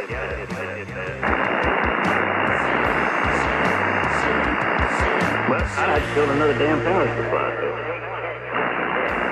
Well, that's your damn hold up. You got 2 damn techs over there that you need to build a damn power supply for. I know. Hey, I got all winter to do it, though. You know, I'm fixing to get rid of this last dude here, and it'll be all me. Hey, have you made some headway on that 9-9? Yeah, it lit up today. You finally got everything to light up, huh? Yeah, I got all changed, all sparks changed and everything out, and it lit up. So it's top power. It's got some problems, but I'm working them out. Oh, hell, you figured it was going to have some. Leon had his fucking in. No, it ain't nothing that he did. That's cool. I think that's what made that power supply go out to begin with.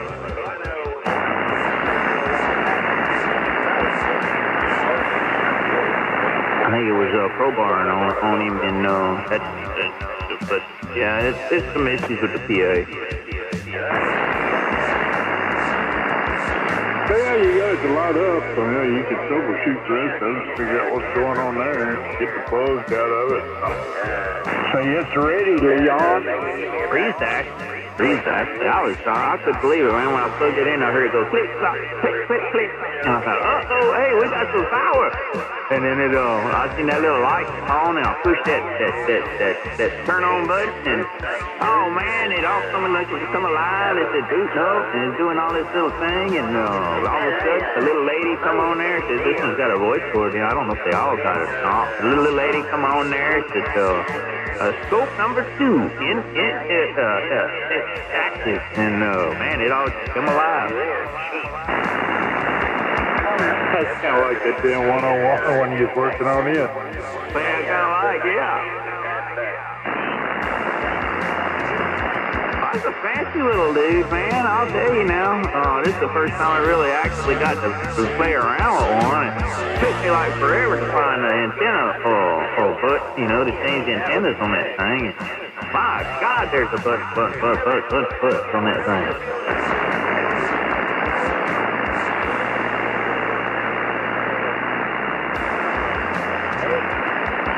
Yeah, the thing is, you don't even use half the stuff that's on. Oh, let me tell you, man, there's some stuff. I'll tell you. So I had to figure out how to work it to make sure it was working. You know what I'm saying? Yeah, that's one of them trial deals. Well, let's try this. If that don't work, let's try this. Man, just buttons all over the place there. Well, I gotta make it do this and that. No, well, hell, man, let's quit this one. And they come on and went to some kind of sub-receiver split crap. And man, I couldn't get back to the main one. I'm thinking, holy shit.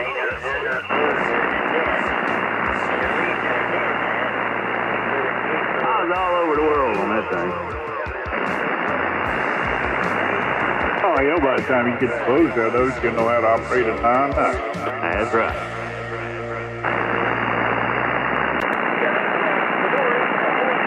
Captain come got his other one, has he? No, it's still in the operate position over there. I still got it in the on the desk.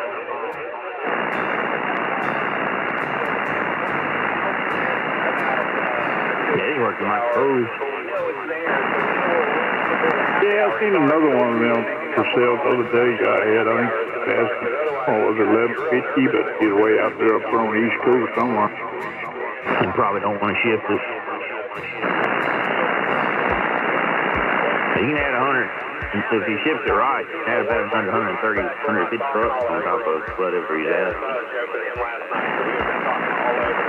Yeah, that's the way it was most of them. I don't have the original boxes, I don't have this, I don't want to ship it.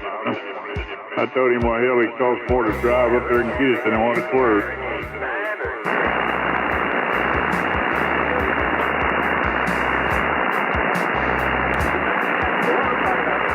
He'd drive over, just get a hold of Dennis, he likes to go. Well, Dennis is a driving fool right there.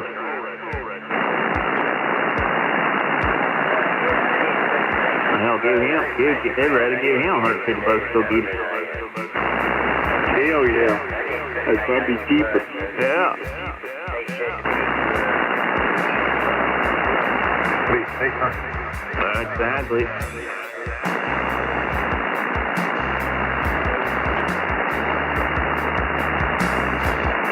He's been a happy camper. He got his amplifier up and running. Oh, did he get that A14? He got it running? Yeah, I helped him out. He done the work, and it's a playing like a hose now. Oh, sweet. Now, what it wound up being? Like with yours, yours, or they blew out the front end? Oh, it's the damn, it's like a static resistor they got in there that's mounted on that board in the back of it. And the guy had changed it, but he had it in there all screwed up, had solder blobs, and one side of it was grounded out against the little coax that was in there against the shield. And I told him, man, take all that crap, clean all that stuff up, try to put it back in the board like it's supposed to. And he done all that and hit the button, it fired right up. Well, I'll be doggone, yeah. Yeah, some people's their technical skills are their own worst enemy. I fit that bill. Yeah, but you can't see, asshole. Oh, I can feel an asshole. Well, you better not steal mine. Don't stand in front of me. Oh, trust me. Definitely won't. I know better.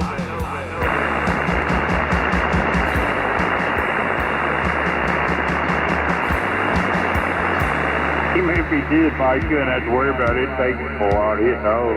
Oh, hell. Well, if he hit the hole, it'd be bent over anyway. He'd never get it.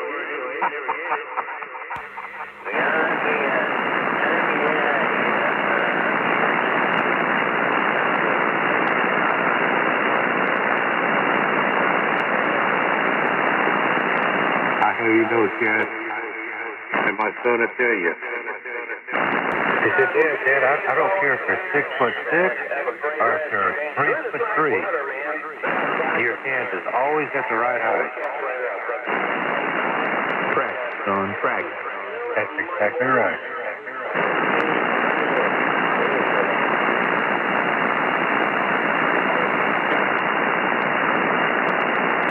That's one thing old Forrest got. That's experience.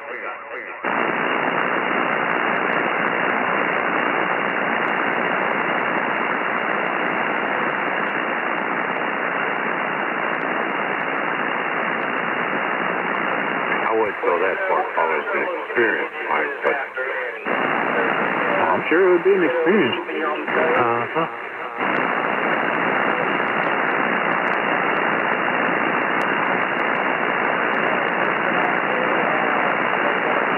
Well, I got half my attendance built today, hopefully.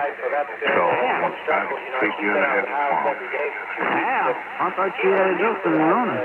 I did, and good. Hey, I wanna make a half self-extended set. Have you ever heard of one of those? That's 148 foot of aerials with 90 foot of 450 ohm ladder line. Okay.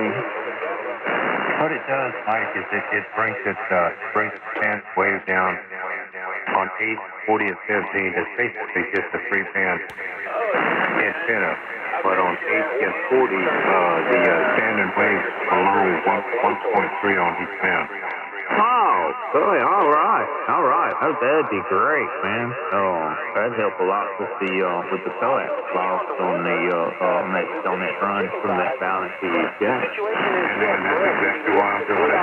Oh, hell yeah. Well, if you ain't worried about the other band, well, no, you got that damn hazer, so yeah, you're golden, man. You're golden.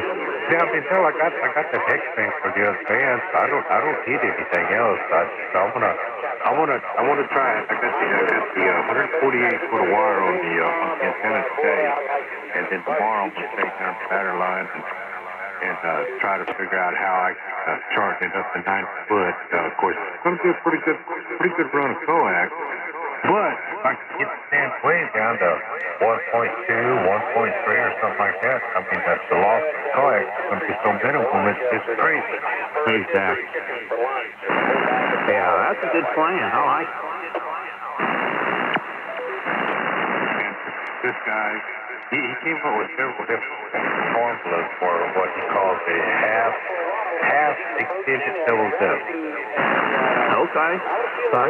I like the name of it, so yeah, at least there's a name for it. But yeah, I like the series. Yeah, I think you're right there. I mean, like right now, the dance place here on 40 is 2. Well, yesterday, until I started dancing wires, but yesterday it was set at 1.2, but 8 meters was like 6.5. And today I added all the wire to it, and now my standard wave here on 40 is 2.3, and standard wave on 8 came down to 5.8. But now I got to charge the speed high. Of course, I was going to get out there and be Okay. I see how you're back and forth in there, so down short the feed line, and that might help that. Oh yeah. Oh, hey, man, you actually learned some shit. Yep. Well, I didn't learn. Give it over, buddy. Well, still, if you're doing it, then it means you learned. Man, I took that window line off and put that homebrew 450 on there. Oh my God, it's so much better.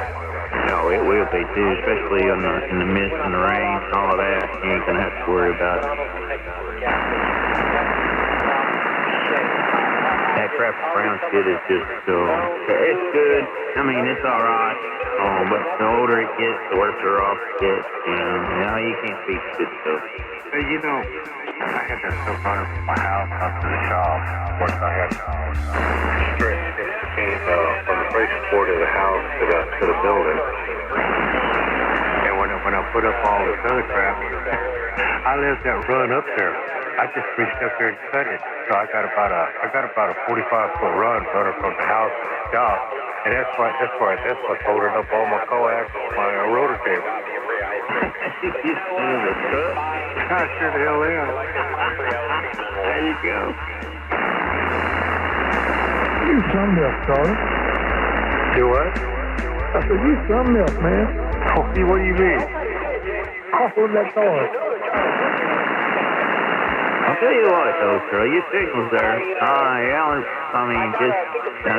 it's all there. I mean, you're a strong dad here in Louisiana. Oh, good. I mean, basically, and this is the old Jimmy phone that I modified, but I took all that window line off there, put the homebrew on there, and just the other day when I woke up, it was dewy as all get out, and Mike said, damn, I cared you probably didn't change maybe a point, and that was it. I was going, oh my God, that's so damn nice. Oh, yeah. No, it's a big difference for sure. I know you're seeing it too, Steve.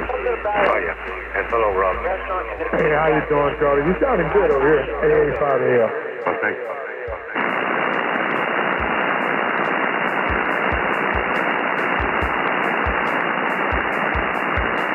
Well, we'll see what happens tomorrow. Well, another day. Another chance to muck it up. I see you got a lot of coffee there, man. Well, I want to make it that much more better.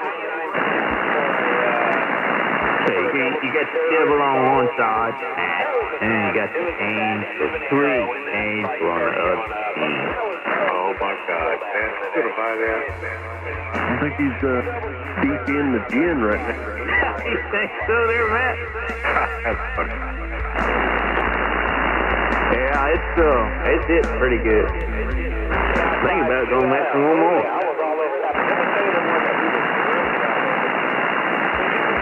Singer from Metallica said, he said, the battery has positive and a negative. He said, we're just a negative. Hello, Big D. Hey, Dennis, Crystal, how you doing? Good afternoon, gentlemen. I see you walking around. I can't see we talked to you on 40 meters. I thought you better run away. No, I didn't run away. It has no aerial. Well, good to hear you back. Only good to hear you too, Mike. He's here, Pistol. It sure is. Man, yeah, you missed it, man. I made a big old sausage call the other day. Oh, man. I've been practicing that you're cooking all the time. I can't wait to have you come see you again, so I can take it over home cook. Well, I had a bunch of leftovers in there. I had ribeye steak, I had some stuffed chicken, and I had some shrimp. Man, we don't have to do all this. I don't want to freeze it, so I made a big old sausage call. Now, hey, Mike, I'm making They don't.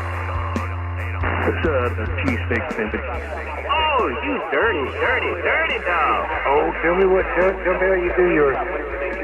These are just small ones. I get the blade tenderized, lean cuts, and then marinate the crap out of them, and then fry them up in a pan along with some onions, and then put them all on a bun with onions and some melted cheese on it. Hey, you put the bell peppers on it?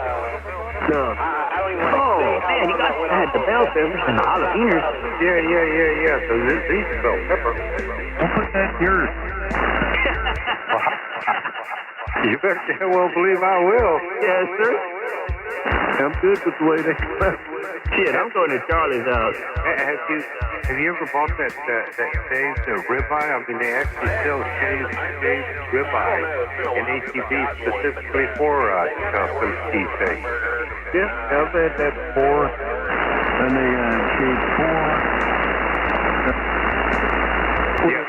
There's something else they had shaved. Yeah, I knew they had pork, but that's what we get. We get that shaved ribeye when I make buffalo cheese. Yeah, I shaved once, but I didn't like it. The shaved pork, if you cook it long enough with barbecue sauce, it's just like pulled pork. Oh, yeah. Yeah, no doubt about that. Or manscaped. A manscaped one, did Mike. Yeah, well, I don't shave. I just keep it pleaser, not to please mine. Well, we're talking about hair. Yeah, no, I'm talking about hair. I'm not fucking hair. Nothing knows there don't count. And then I realized, that boot ain't coming out. Yeah, you better watch out. You might miss and pull the wrong one. That hip, I turned it up on one. There we go. Hi, there he is. That old Charlie was stomping your ass, man. It's cute in out there, I think. Did you say trap? Trap. Yeah, he's good. He's the one with the 410, right? Oh, yeah, but he didn't have it on. You was strapping the shit out of it. Oh, yeah. That's a little neutral mode there. Operator there. Uh-oh, what the hell is that? It's standby. Well, you got distortion down.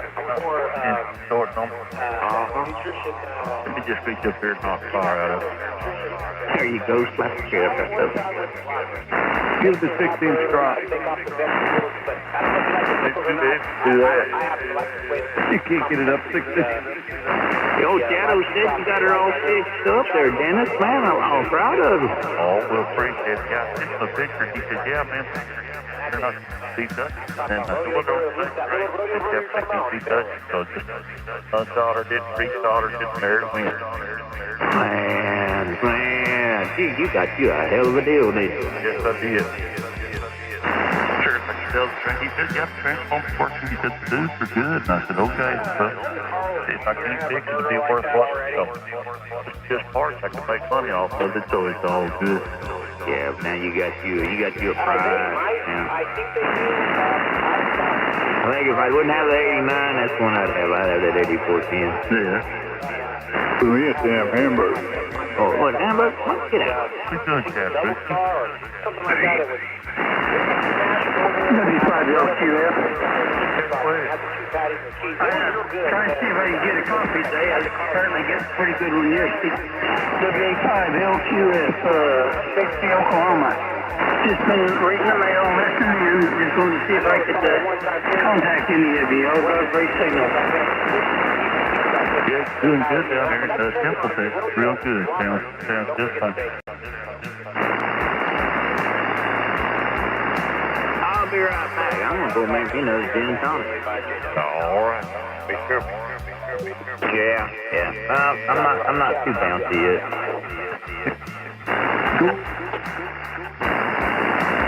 Still messing up. You know, I'm hearing a little bit of distortion around the edge there, Dennis. I am. It's like you just, slap the crap out of it. Huh. Didn't do up. Are you hearing that, Matt, or am I just hearing things? I not only hear it, but I can see it on the scope. Okay. Oh, really? That blast that goes above and below the thing. Are those screen drift tubes? I think so, yeah. Okay, so did you adjust your screen?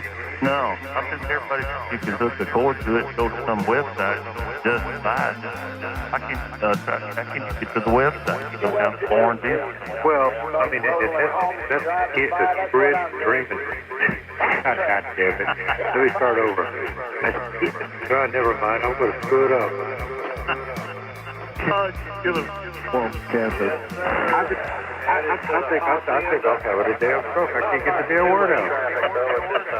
If it was screen driven, it takes like half a watt to charge. Okay, those aren't screen driven. No, it's the swamp cathode. Okay. What's the type of screen instead the heat itself?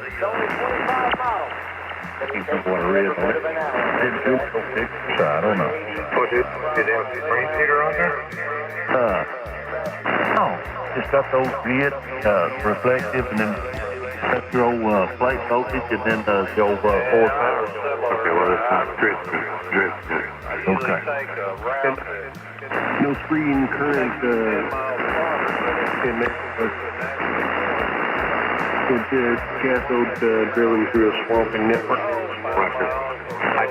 just quit. God damn it, I'm going to quit. Having a stroke? I believe I am. I believe I am having a damn stroke. Can't say that damn word. Screen. I said it right. The screen driven.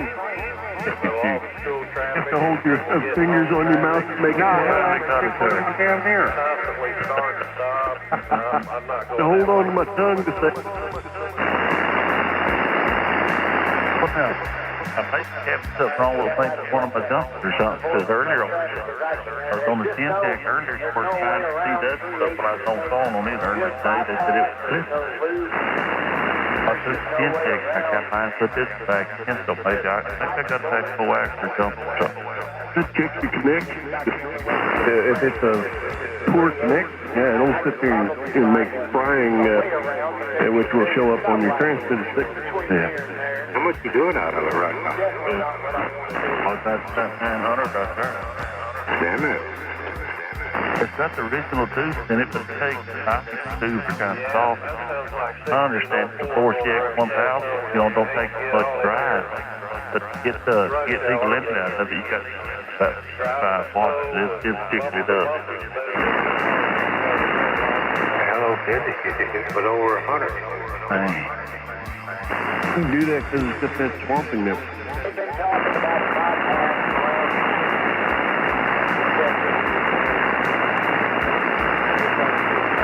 I was saying, if you had that thing set up to be either grid-driven or screen-driven, it takes about half a watt to be full power up. Oh, that's not that thing. I was reading that one stuff that said, Jason, plug that old cord from the back stamp into the computer, go to a certain website, so you can adjust your device on each tube. I can figure out how to go on the website. I don't think that website exists anymore. So that's what I'm thinking. It's still there. You got to go to RF Concept. Does it come up the screen? Or just I'm not very sharp cooking. It should come up, and you just scroll down and find the Alpha 8410 and download. Stop right there and see if I can figure something out here. W5SD. There's about, I think there's like 3 programs that you have to load. Okay, fine, do you want to?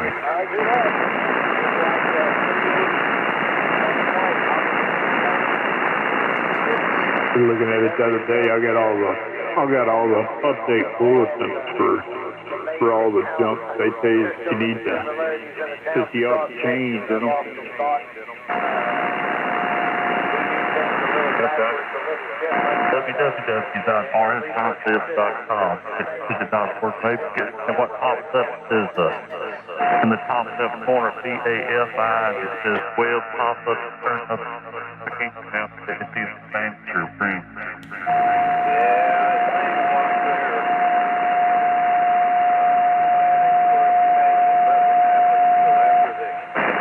Yeah, finally turned green. Or I was too lazy to push a button. Ready to get up underneath the port. Oh, man, you like some red stickers, man. You ain't got them to be afraid of. Yeah, but the big dogs are out now. Little bitty chihuahua like myself, the more y'all talk, the more I'll back up underneath that damn port. you still don't lie very good, son. Oh, that's a fact. Sure that, yeah. I don't know that I'm going to wait. Well, all right. This tire deal something up. Oh, I got my years gold on. I got the base in. It's so anything after that now is on now. What it says here, Dennis, you go to rfconcepts.com. It says go down to 8410 page under product amplifier. And then you got to create a directory with a computer and download the FTDI, the alpha code, and the 8410 firmware. When I go to rfconcept.com, it comes up with some of those websites. Probably ain't selling it right. And they're the same things talking about in kids. Probably taking in some porn site or something. That's what I was going to say. To the RF concept, he's probably never spent. You could go through this guy's, I guess he's got a website, AE9K. That's fantastic.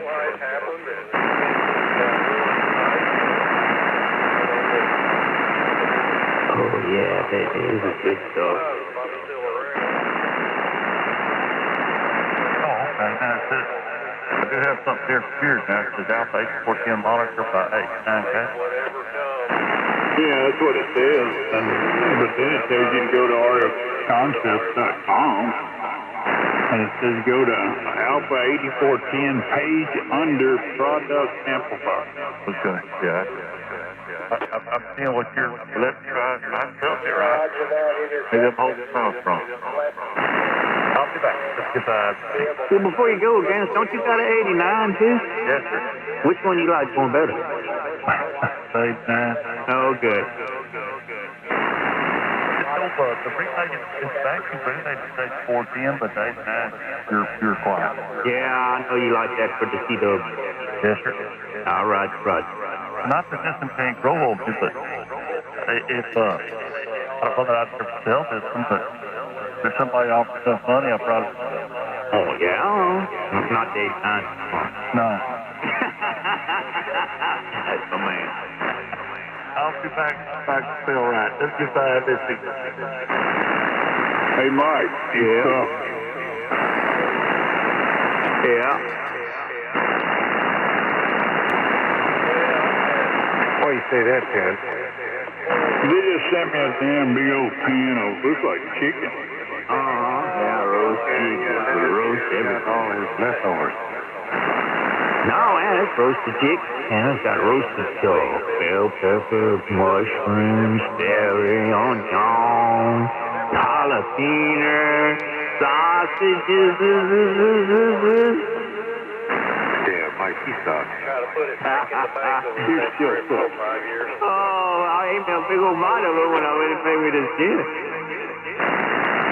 All I have is fried taters and SOS.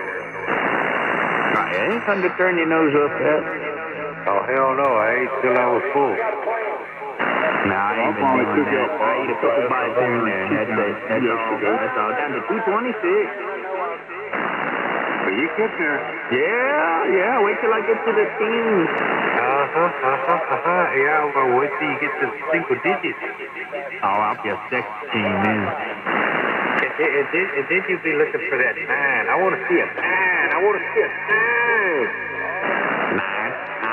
Number 9. 199. No, I'll look too. I'd look anorexic there. Oh, now if I get in the teens, I think I'd look good there. Yeah, well, I got down to the teens, and I got down to the single digit numbers, like 202, 3. Then I wanted to see that 9, and then once I hit the 9, I wanted to see an 8, and now I want to see a 7. If y'all hollow cheeks and, you probably just look sick now. That's all right. That's all right. So we're touching my damn toes without having to stop breathing. I just want to start the first time since I've been retired. And I weighed 241. And the wife said, well, what did you run that thread there? I said, over put in shoes on. Oh, that's funny. Well, you're going to have to catch up to me there, then. Well, I got longer. I heard the shoulder. I went and always go. 183 times. Oh, 183 is good. Yeah, I'm trying to catch up to Charlie. You want to catch up to me? you bend over, your center of gravity's all wrong. You roll off the highway that's doing it. Oh, it's not big old head. I mean, you know they're getting hot. Clean off the road right into the ditch. Yeah, I've got yours.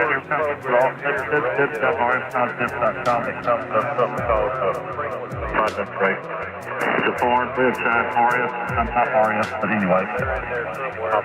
Anyway, it don't come up. You know. Oh, let me try. Do a different search engine.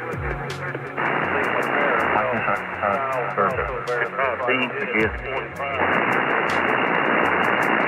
Well, if I can spell it right. Oh, I got your problem. Damn, I keep on spelling.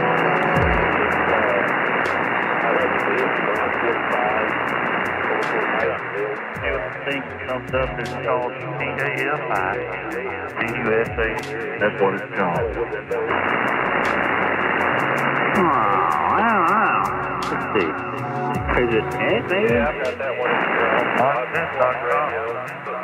This one comes up with the website, Once and why for that. No, I don't think it's called RF concepts anymore. Hang on, let me look.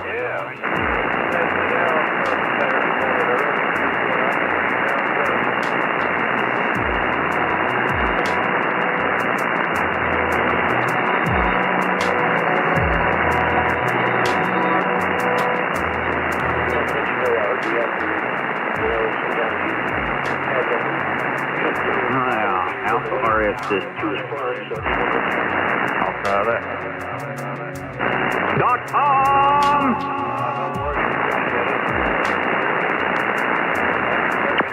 I gotta go check.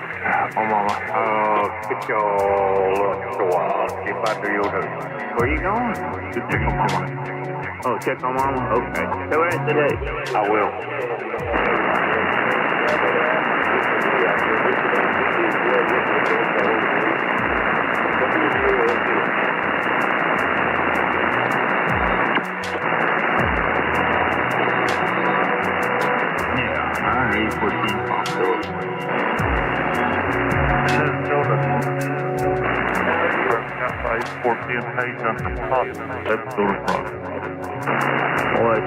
Well, yeah, they got kind of squiggly shit on my line, but if come up there, it's got everything, man. It's got the manual, monitors, 2-byte adjustment, firmware loading, schematics, parts list, all that crap. Bootloader. Bootloader.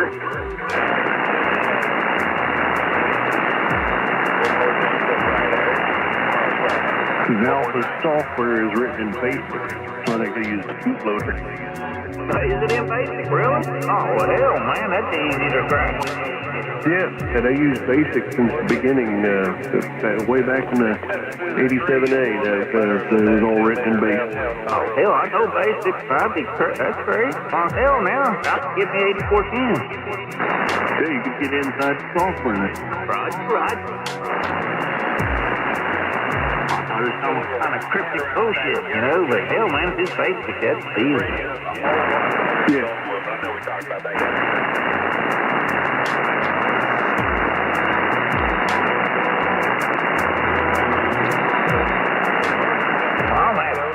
I'm glad he got that thing was able to get to it. That's nice looking in. I went on the Kenwood USA website.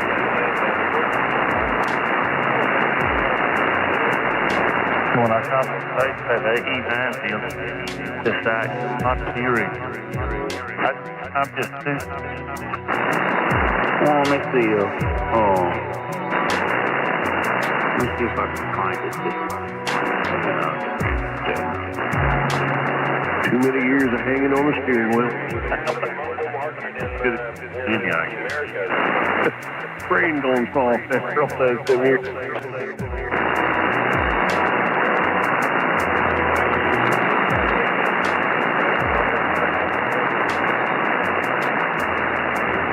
Mike,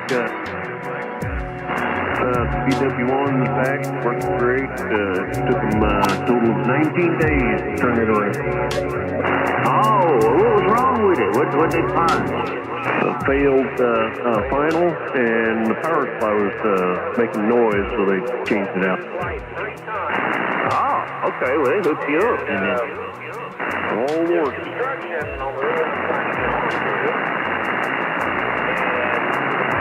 And the updated software, well, they had.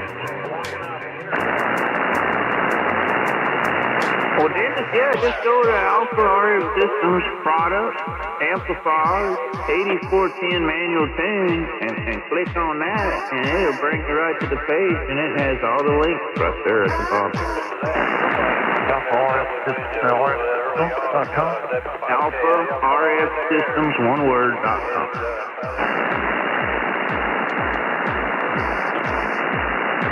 Alright, and start off under process.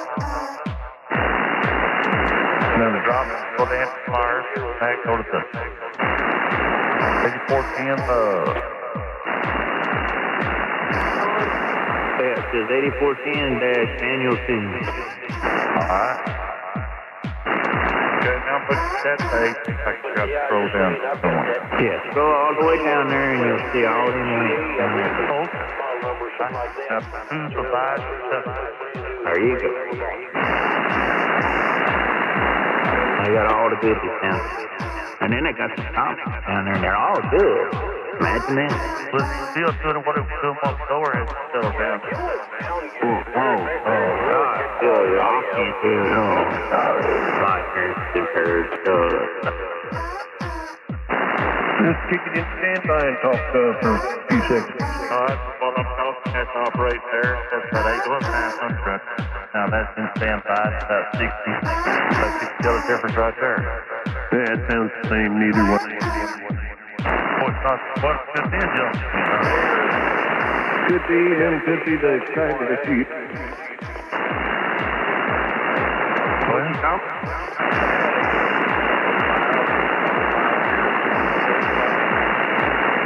Hey, already open out there. Let me check my connection. What you talking on, Danny? I'm talking on one of them times, see? Oh, okay. That 2 weeks, you got swapped out once a week. Let me put that other one in here and see what it does. Man's messing around right now, too. Both of y'all just took a deep dive. Yeah. I'll turn back on. Anyway, I'll hook that other one up and see what if there's a difference in it all. If y'all are around, I'll be back in a minute. If not, I'll just call next time. I'm not hearing anything, Danny. Oh, okay. I heard just a little fuzziness, but it did the same thing that whether you had in or out. Maybe win, that's the main step. Oh, let's give him a chance. We'll give him a chance. Like a high frequency fuzziness. Did you hear it? Okay, I got a chance. Alright. But, yeah, that 900 right there. I mean, as far as the front of the amplifier, everything looks good. The radio's looking good. I'm saying the ALC, nothing on the SWR. I don't know.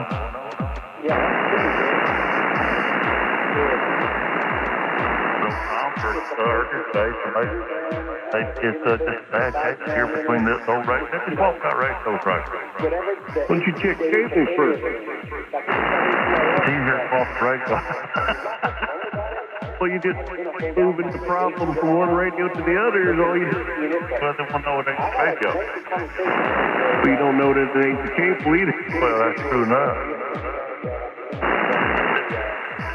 We'll put the connection through there and put the doctor. I have hard this time. It's over, but I can try. Y'all hear people thud, y'all just like that. It could. Well, now, if you hit something with your head, you know, I feel sorry for what you hit. That's what the wife say too, Mike. I mean, you know, it's A Mexican food. I'm back to bed. Let me undo it, Rich. Go out here. Let's get by.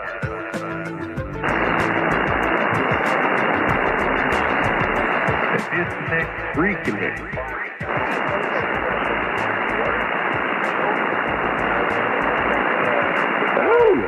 It's been a long time.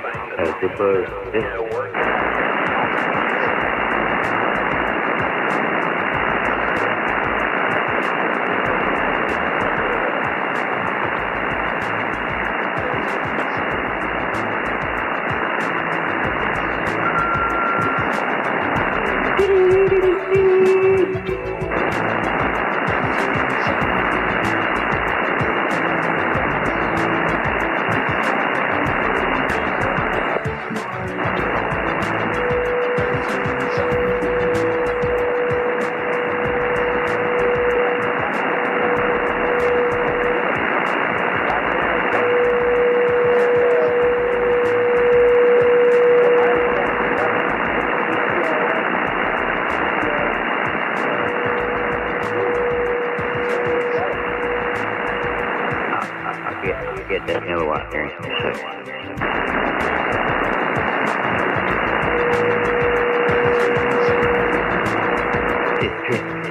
Okay.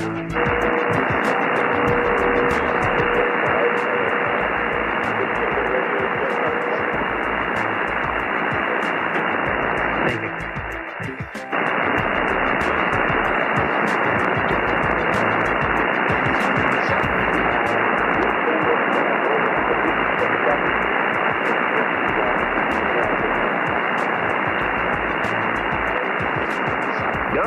Z5.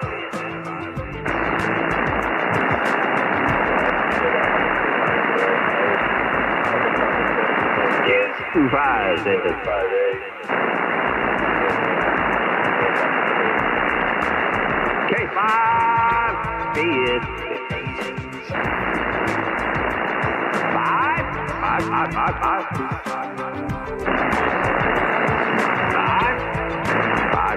K5 is 5. Great fresh. 4.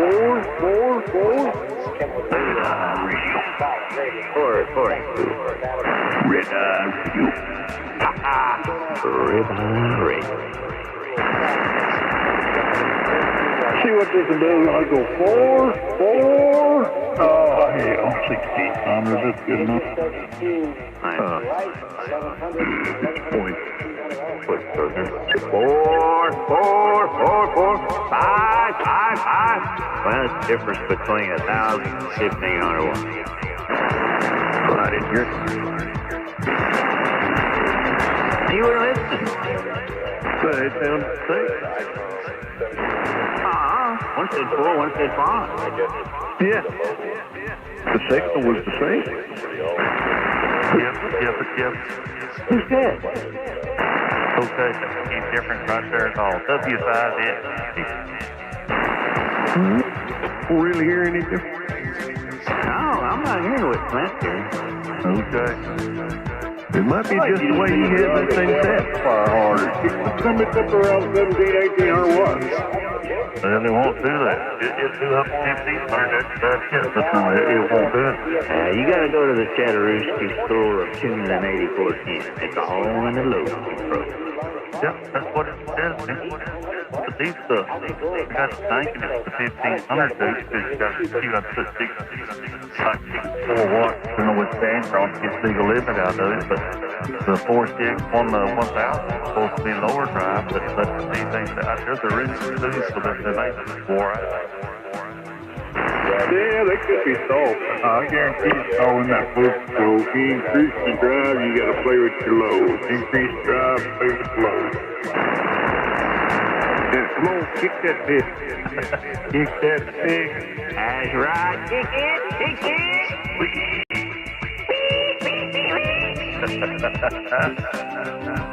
Oh, it's good to hear you on the radio, man.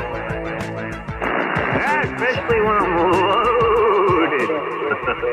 The beds are working. Makes it more fun. No, I ain't even took the beds yet. Oh, it's going to be even better. Oh, boy, it's up now. If the doctor is supposed to go with only pain medicine, I said, no ma'am, I said, I'll try to work it out. He said, well, if it gets worse off, he said, if this ain't going to work, he said, I have to have surgery. So we'll see. Well, you know, anything that has on the label. Danger! The alcohol man, who's the vacation. I'm thinking, oh yeah, baby.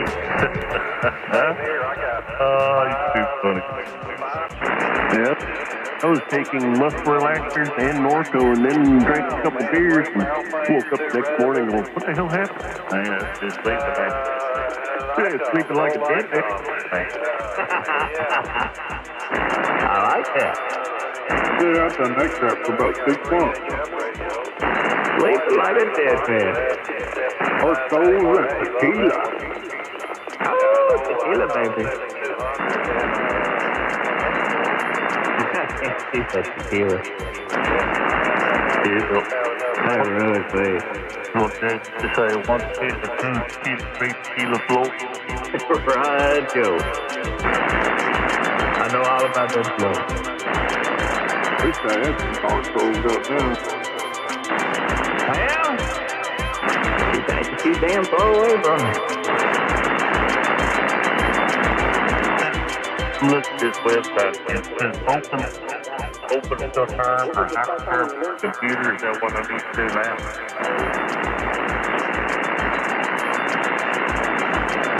Well, don't ask me. I ain't even out. Hell, I was looking for it and I couldn't even find it. Oh, okay. Well, my terminal, but he tried me one drink. Matt, on the top. That's cool. Hyperterminal. That's the text-based system. Okay. Transfer files based on text command. That's fair to what we're going to have to do. I would think it's pretty cool to do text by. So the computer, you can adjust it to the computer. Shouldn't have to take it apart. Technology.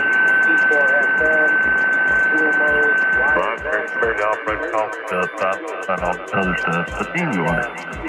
Hey, you know, I mean, once you master the operation of the top stuff, that's not thing that.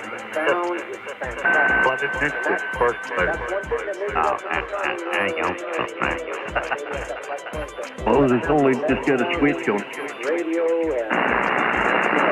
Program, right? Yeah. The real business. Yeah, really. What is that? Is that Pioneer? Yeah. Story mine is it's got one switch, on and off. Yeah, I like on. On to it. Takes 5 minutes to brew one up. Yeah, not mine. That's important after it takes 1 cup. I took the top switches and you pull that pot out. Well, that's when you get the first real true cup of coffee right there. I got one in fun, man. You pour the water in, it comes out. There you go. Well, load time, turn the switch on, 5 minutes later it's done. Got a full pot switch. Oh, man. Hey, y'all. I had to go to therapy towards yesterday, Of course, my fuel was low. I was going to have to tank back to the tobacco bus, and fuel up. And I thought, you know what? It's close to Thanksgiving holidays. I'll bet they have about the same steak on it. So I wander on in there, and sure enough, there's the Pennsylvania Dutch. It's a big old box. So I got one of the others.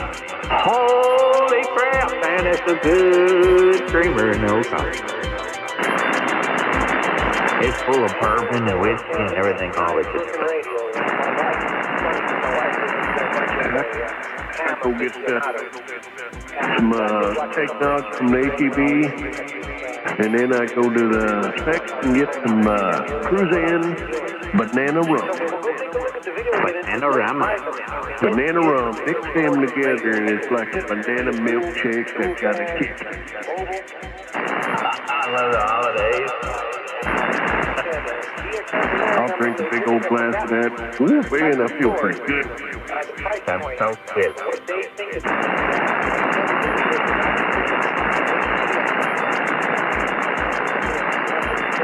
Well, the tubes are mounted. Just got to hook the filter.